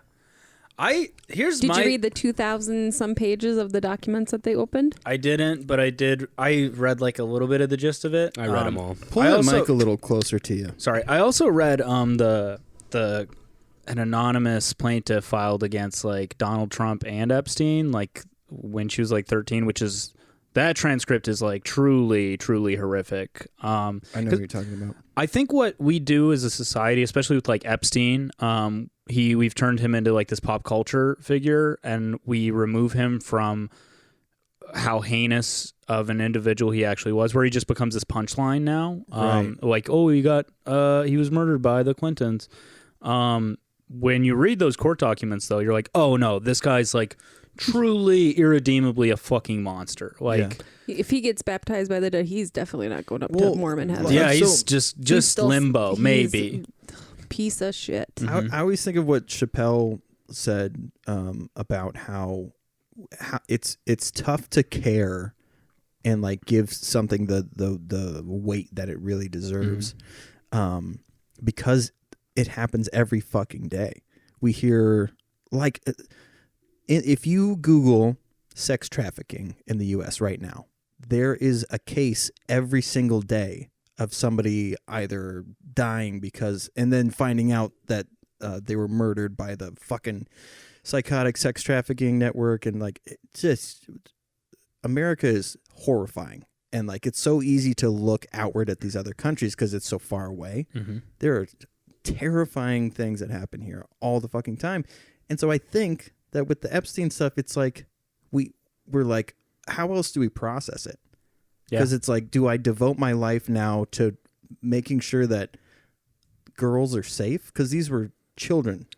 I mean, that's what's crazy too, though, is it seems like it just keeps going higher and higher up. Where now there's a lot of like evidence that's pointing to like Epstein and Ghislaine being connected to like Mossad or like the Israeli. They're like CIA potentially, which like I kind of buy into that theory. Or maybe they were attached to the CIA and they were using this as like leverage over like powerful people. But yeah, it's just really sad and fucked up. Also, I don't think he killed himself, or I don't think he was murdered. I do think he probably killed himself. I think he killed himself. Because he's a psychopath, from what I understand. Like, my limited understanding is like they don't like to deal with like actual ramifications of their actions. was it Aaron Hernandez? Yep. And the day he killed himself was the same day that like a bunch of like court documents were getting unsealed, I think. And so it would make sense that like, yeah, he would kill himself. Well, and all of those women were about to have their day in court as well. And he didn't want to give them that. Exactly. Yeah, It's also, it is fucking weird though that like the camera is just out. Like, That lean. prison notoriously though was a dog shit prison. Yeah. So it's either they sent him there because they were like, Why would they send him there? Exactly. So that's what I'm saying. Like, they were like, you know what? Those guys don't know what the fuck they're doing. I mean, I wouldn't be They surprised if might they just let him kill himself. Exactly. I think that's a lot more likely than them actually like having some like a hitman, Which is come just in as there. bad. Yeah, because that's what, like you were talking about. How do you dedicate? How do you decide to dedicate like mental space to these things? And it's like it's so kind of demoralizing, even if you are paying attention to these things, to even see like you get that close to like Jeffrey Epstein. People have been talking about this guy for so long, and then he's just allowed, either he's dead. Like he's allowed to be dead without any of that stuff ever coming out. And it's like, I mean, how do you not just get blackpilled when you see that happen? I mean, and you're just in Minnesota specifically too, like, I mean, I don't know about you guys, but like I've watched friends go from having these normal lives to now every single day they wake up and they're protesting against some injustice now. Ever since George Floyd happened, like it changed people in a way that I wonder what would happen in my world that I would drop everything else and now I'm just dedicated to doing it. Like that scares me because I have like codependency issues. So like this whole concept of like feeling like I have to right these injustices is a codependent trait. And when you have that shit happen, I feel like I'm so close. I'm always so close to being like, all right, we can't do anything else. All of our disposable income is going to fight, I don't know, Converse shoes. Don't fight Converse. I mean, why are they still here? That is a huge injustice right now. Yeah. They're just jean shoes. Yeah. They're denim shoes. Coming from the guy wearing flowered New Balance shoes. I was going to compliment you on those shoes, by the way. I like thank those shoes. you. I'm sorry. They are New Balance, you know. Hey, should we cheers on New Balance? Dude. To pull it full circle, I mean, that's really why we decided to start our podcast, is because we're activists and, like... Sure. White activists. Yeah, the best kind of activist. So, like, we're using our voices to raise our own personal... Well, we talk over other voices. Yeah. Other white men. Like, when Ryan's talking, for instance, I'll just jump sometimes in and I'll talk over Grant him because it's too. like, we got to smash So the I'll- patriarchy, because right? he's And, like, trying to talk, what better way to but start sometimes than I to have just, something like, to say. And hop then right in and I start decide getting it's after probably him, time you for know, me to because talk now. Ryan did vote for Donald Trump, so that is something. Grant voted for Ralph Nader Yeah, in and, 2004. well, with that, I would, So I would also just say, like, maybe you're Epstein. and I'm okay with that because it's smashing the patriarchy. Really, is what it comes down to. Yeah. That's what our podcast is about. It is just the two of us talking over each other, and then Tommy quietly crying. And he takes the minutes. He doesn't like conflict. he's such an interesting cat. And Yeah, let's talk about Tommy for a bit realize while that- he's not here to defend himself. Yeah. I know that makes me sound old saying interesting cat.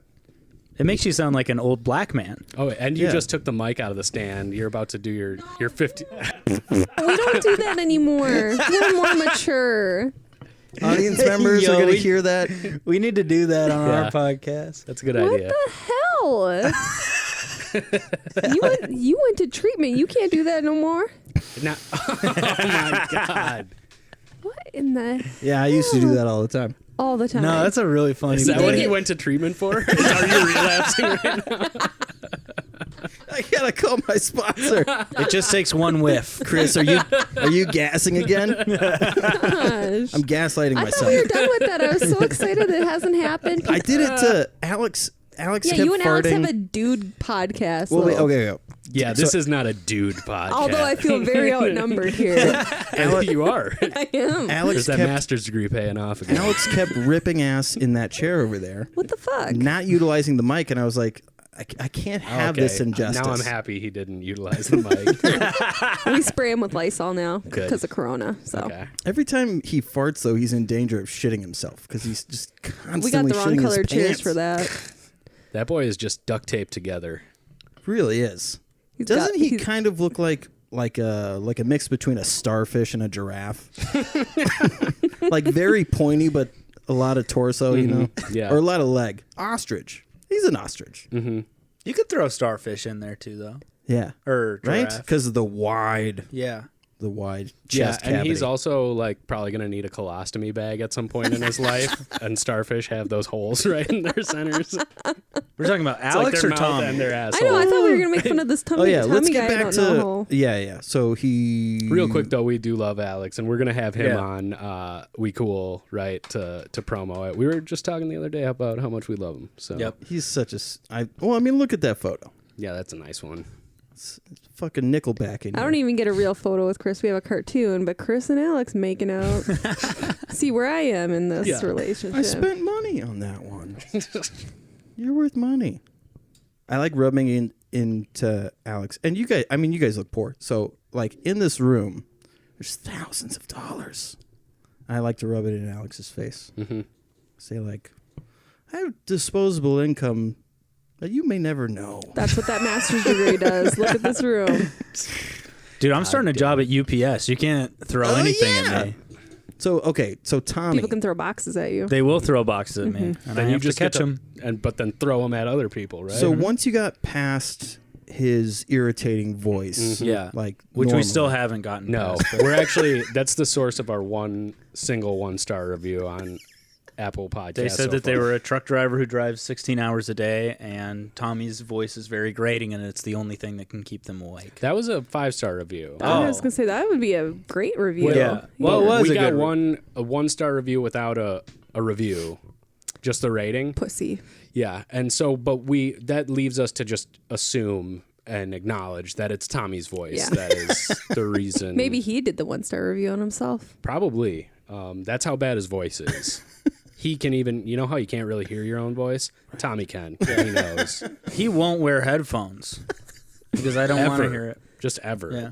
He actually puts earplugs in. Yeah. Mhm. Yeah. That makes sense. Yeah, many people have. I think it really is taking a toll on his self-esteem, honestly, because he brings it up all the time. Is his now. voice that bad? He sounds like a Hey Arnold character. He does. Oh. He does sound like a And he cartoon looks like character. one Yeah. too. Yeah, He has a weird head shape. yeah, and like his neck kind of bends in a way that Yeah, he like does. looks. Yeah, His neck, his head will move. I say that knowing full well that I look like a mix between a Ninja Turtle and Master Splinter. You're the I whole smell squad. like the sewer, yeah. weird teeth, big nose. And You're my, like- my shell is on the front, though. We'll get rid of that shell. We'll put it back But to what? So with Tommy, did he approach you or did you approach him? Well, Tommy. Yeah. well, so with me and Tommy, we had like a couple people tell us like that we just have good rapport and we're just Yeah. fun to listen to, like talk shit to each other. And then that's, then we came up with the Our Dads thing, and then that led to this. So Mhm. Tommy and Ryan were like good friends for a while, right? And it's funny. This is a little bit of a bit on our show. Ryan always calls Tommy his best friend, but Tommy is like, yeah, Ryan and me are like, we're friends, you know? it's a hurtful thing that he does. That's Alex called me his best friend And in the then you were beginning, kinda and I was just like, "Yeah, dude, we know each other. Yeah. you're tall." Yeah. We have a podcast together. Like that's so I like to I kind of weaseled my way into their good graces. That's his nickname, the Weasel. Yeah. It's actually Grant Winkles the Weasel. Yeah. Yep. Grant the Weasel Winkles. Yeah. That's just like an old like gangster back in the day. Yep. The Winkle Weasel is a move that I do, and it's something I do to elevate myself, like basically make yourself useful to people who you admire, and you will eventually become colleagues with them. I'd like to do another bit, if that's okay. Because yours was not that great. And we need to save it. Did you ask them if they have anything going on? Because It's COVID, so nothing's going on. Now, Ryan, Yeah. I'm going to. You are Okay. the what's it called? Is it bailiff? Not bailiff. Oh, I like this. The officer who is like checking him into jail. Oh, so I'm the corrections officer. Yes, the correctional officer. You're checking him into jail, and you are removing items from his person. this is like Okay. this is a porno And premise. I like you. So as you Okay. pull the items, you're gonna have to ask him why he has. Okay. This is absolutely not how improv is supposed to be done either. Chris is I just said a like, bit. Here's this. This is a here's this bit. scene I've written. No, this Yeah. is scripted. Okay. I'm a director. The script is up here though. Yeah. Okay, so Okay, hold on. Let me- clang, clang, clang, clang, clang. I'm hitting my hammer on the thing. or your long flashlight. Yeah. Clang, clang, clang, clang, clang. Next up to the intake place. Come on up. Okay, I am standing right here. I've been standing here the whole time. All right, I'm nearsighted. I can't see you that well. Okay, so I guess I'm just gonna have to help you out with this. Then. Can you tell me? You put your items in. You tell me what you got, and then I'll comment on them. So I guess I'll do the heavy lifting. Yeah, you'll for this do one. the heavy lifting, and I'll yes and you. Okay. Okay. Well, Clang, clang. let's just start nice and easy. These are Okay. my keys right here. Okay, and this is a big key ring. Yep, it's like one of those old school janitor ones Yep. that you would see. Okay, so this ring. Yep. Or this key. Yep, that key. That's your house key. Mm-hmm. Yep, This key is your car key. that is my car key. What's this key? That key is that's for my chastity belt. Okay, now we only have 12 more keys here. So what is? I'm just gonna write. Yeah, just blow by that. Bunch of keys there. Okay, Okay. what else do we got? Okay. that was a little bit of Is that a 1989 Walkman that you have on your hip? that is. Okay, Thank you I'll for take helping me that. out with that one. And I'm gonna click it open. And what's the tape you have in here? that is a Backstreet Boys tape. Okay, Yes. it says Kid Rock Greatest Hits on it. Okay. But I'll write down Backstreet Boys. Please don't tell anybody that I listen to Bawitdaba, Okay. but it is my favorite song. Okay, what else do we Wait, got? you might here? want to get a picture of this Kid Rock tattoo that I have as well. Okay, let me see As that. you can see here, this is me holding a harpoon gun, and it's attached to a Confederate flag Okay. that also has Kid Rock emblazoned on it. Okay, and You that see? is only on your left nipple. Okay, that is a Yeah. very small tattoo to be that detailed. Yeah. Okay, got a picture of that with your own phone. Yep. Okay. Thank you. I'm setting You it can as just your post that to my background. Instagram, I please. am doing that, and I'm also Can we go live right now? Actually, would you mind? yeah. Okay. So we're live. All right, let's go live. Do you want to give a shout out? I have 30 followers. Yeah, so, shout out to Grant Winkles, inmate number 30428. Tell them what I'm getting arrested 30 for. followers. You're getting arrested for. Do you want me to say it? Yeah, sure. You know, hey, man, I live my life publicly, and that's what the gram is for, man. Okay, you're getting arrested for having sex with a trash can. Okay. Yeah. Yep, that's fine. Yeah. 12 years in How do prison. you think I got those followers? Oh, shit. Are you the judge, too? Yeah, clang. And I'm the bailiff. All right. And you're a lawyer. So, and kid, How does it look? bad. We're going to have to do a plea deal, and you're not going to like it. All right, I think we got one more item here. What's that? Okay, this is... that's kombucha. Kombucha. What flavor of kombucha is This this? is baby ginger. Baby ginger, the sweetest of all flavors. Yeah. Do you want to take a sip of it before you go in? You know what? Thank you so much. You shouldn't have had sex with that trash can. Get in the fucking prison. All right. Clang, clang, clang, clang, clang. Sorry, kid. It doesn't look good for you. I think they're Jesus gonna Christ. throw the book at you. Why did I hire you? I don't Why know. are you so but expensive? You owe me $12,000. Oh, fuck. All right, that's the scene. Fucking, I am Nice job. Yeah, that was I good. am schwitzing so hard. They're trying to get rid of, help you lose Christ, some weight. I am sweating a lot. That was very fun. See, that's the type of improv that I do. It's half You just improv. make two other people do it. I have idea like How dare you take ownership of that? This is the type of did all the improv work for that. you Yeah, guys. Chris did that. Alex's brother does an incredible Arnold Schwarzenegger impression. Great. And so I had him do this. I was like, Where he goes okay, to the drive-through. I'm going to have you go through the drive-through and order whatever you normally order from Burger King. And he fucking nailed it. Every time I like set people up for that, It's I because just Chris have- sets you up. You guys would have fucked it up if you decided to do I it on like your own. I like Yeah. to highlight how creative people are. And like that whole like you guys, especially you like Riffosaurus Rex, dude. Only it never went extinct. It's still here. We love to riff. That's what. That's honestly most of our podcasts is just us riffing, and then we apologize like once an episode. Yeah, and then we Oh, apologize. so you only do one apology? So like we'll do one viewer apology, and then if we have anything to apologize for, anyone to apologize to us, you know. We're only 10 episodes in, So we just we're put still- out yeah. 11 today. So- That makes you above the average. oh really? People usually quit before they get to their 10th. All right. Yeah, so we're still like figuring out the actual structure of the show. Sure. But yeah, we try to kind of circle around apologizing like for everything. Yep. Is that? I'm trying think to figure that's out me I where think the it's because you you. guys' Oh, seats because are, they're touching. you guys are deciding to get real close to each other. Is this doing it? Okay, so This is riveting. this is a good calf muscle workout. All right. What is your workout? I'm just gonna stick. I've only since coronavirus started, I've been doing 100 push-ups a day, 100 sit-ups, and then 100 calf raises. Are you the One Punch Man? Yeah, dude. I don't run though. I did get a bicycle for $100 off Craigslist though, and I've been. This is a Biking around. verbatim quote from Ryan last night. Can I teach you guys how to do one-handed push-ups? And you know what sucked? I'd already taught them. You were like, no, because you did already. And we didn't want you to the He's first like time. that guy that started doing CrossFit and that's all they fucking talk about. To end the show, could you do a one-handed push-up for Yeah. us? 'Cause Well, we have I don't the know if I have GoPro enough here. room. Okay. Let's see. So you just You put gotta put your face in the chips. or your feet against the wall. But so like I have to be spread out with my feet. See, now he's gonna teach us. Yeah. Get spread Honestly, eagle. they're really easy, and you're gonna impress a lot of people. You're gonna All right. impress a lot of Mormons by. All Mormons that know you how to know- one-hand push-up. That's true. That's how they get. They want one hand push up for the Lord. Okay, so you just like the key is you just want to. Hold on.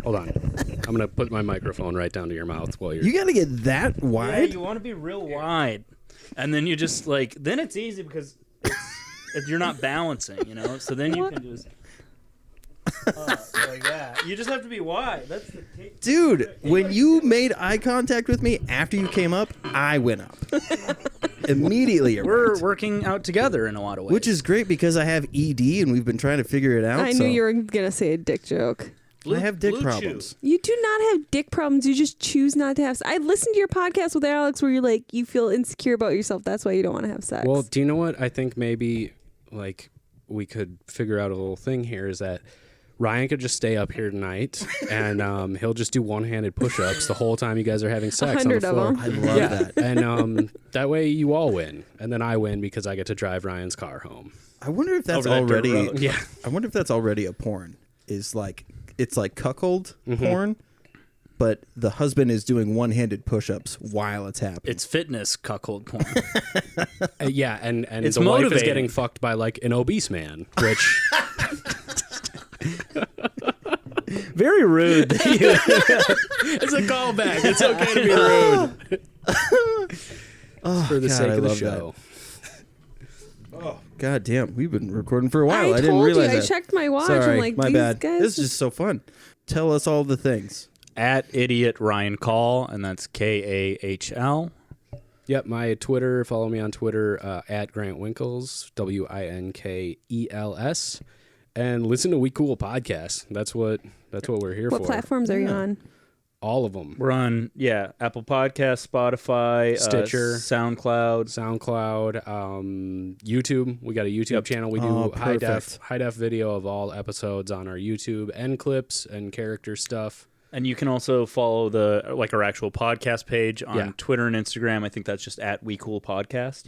Yep. Perfect. And then if anybody is interested, you don't even need to listen to the show, but if you want to submit an anonymous apology for us, because that's kind of the bread and butter of the show, and that's at grantwinklescomedy.com/WeCoolPodcast, and we read them and make whole bits out of them. So I don't know, good incentive to check out the episodes if you submit an apology. That sounds awesome. So the last thing that we do is our listeners are called ducklings. And so we say, au revoir, little ducklings, quack, quack. Or for little ducklings, quack quack. Au revoir, little ducklings. Quack, quack. You said it like a villain. Yeah. Au revoir, little ducklings. Quack, quack. Oui, oui, oui. Good job.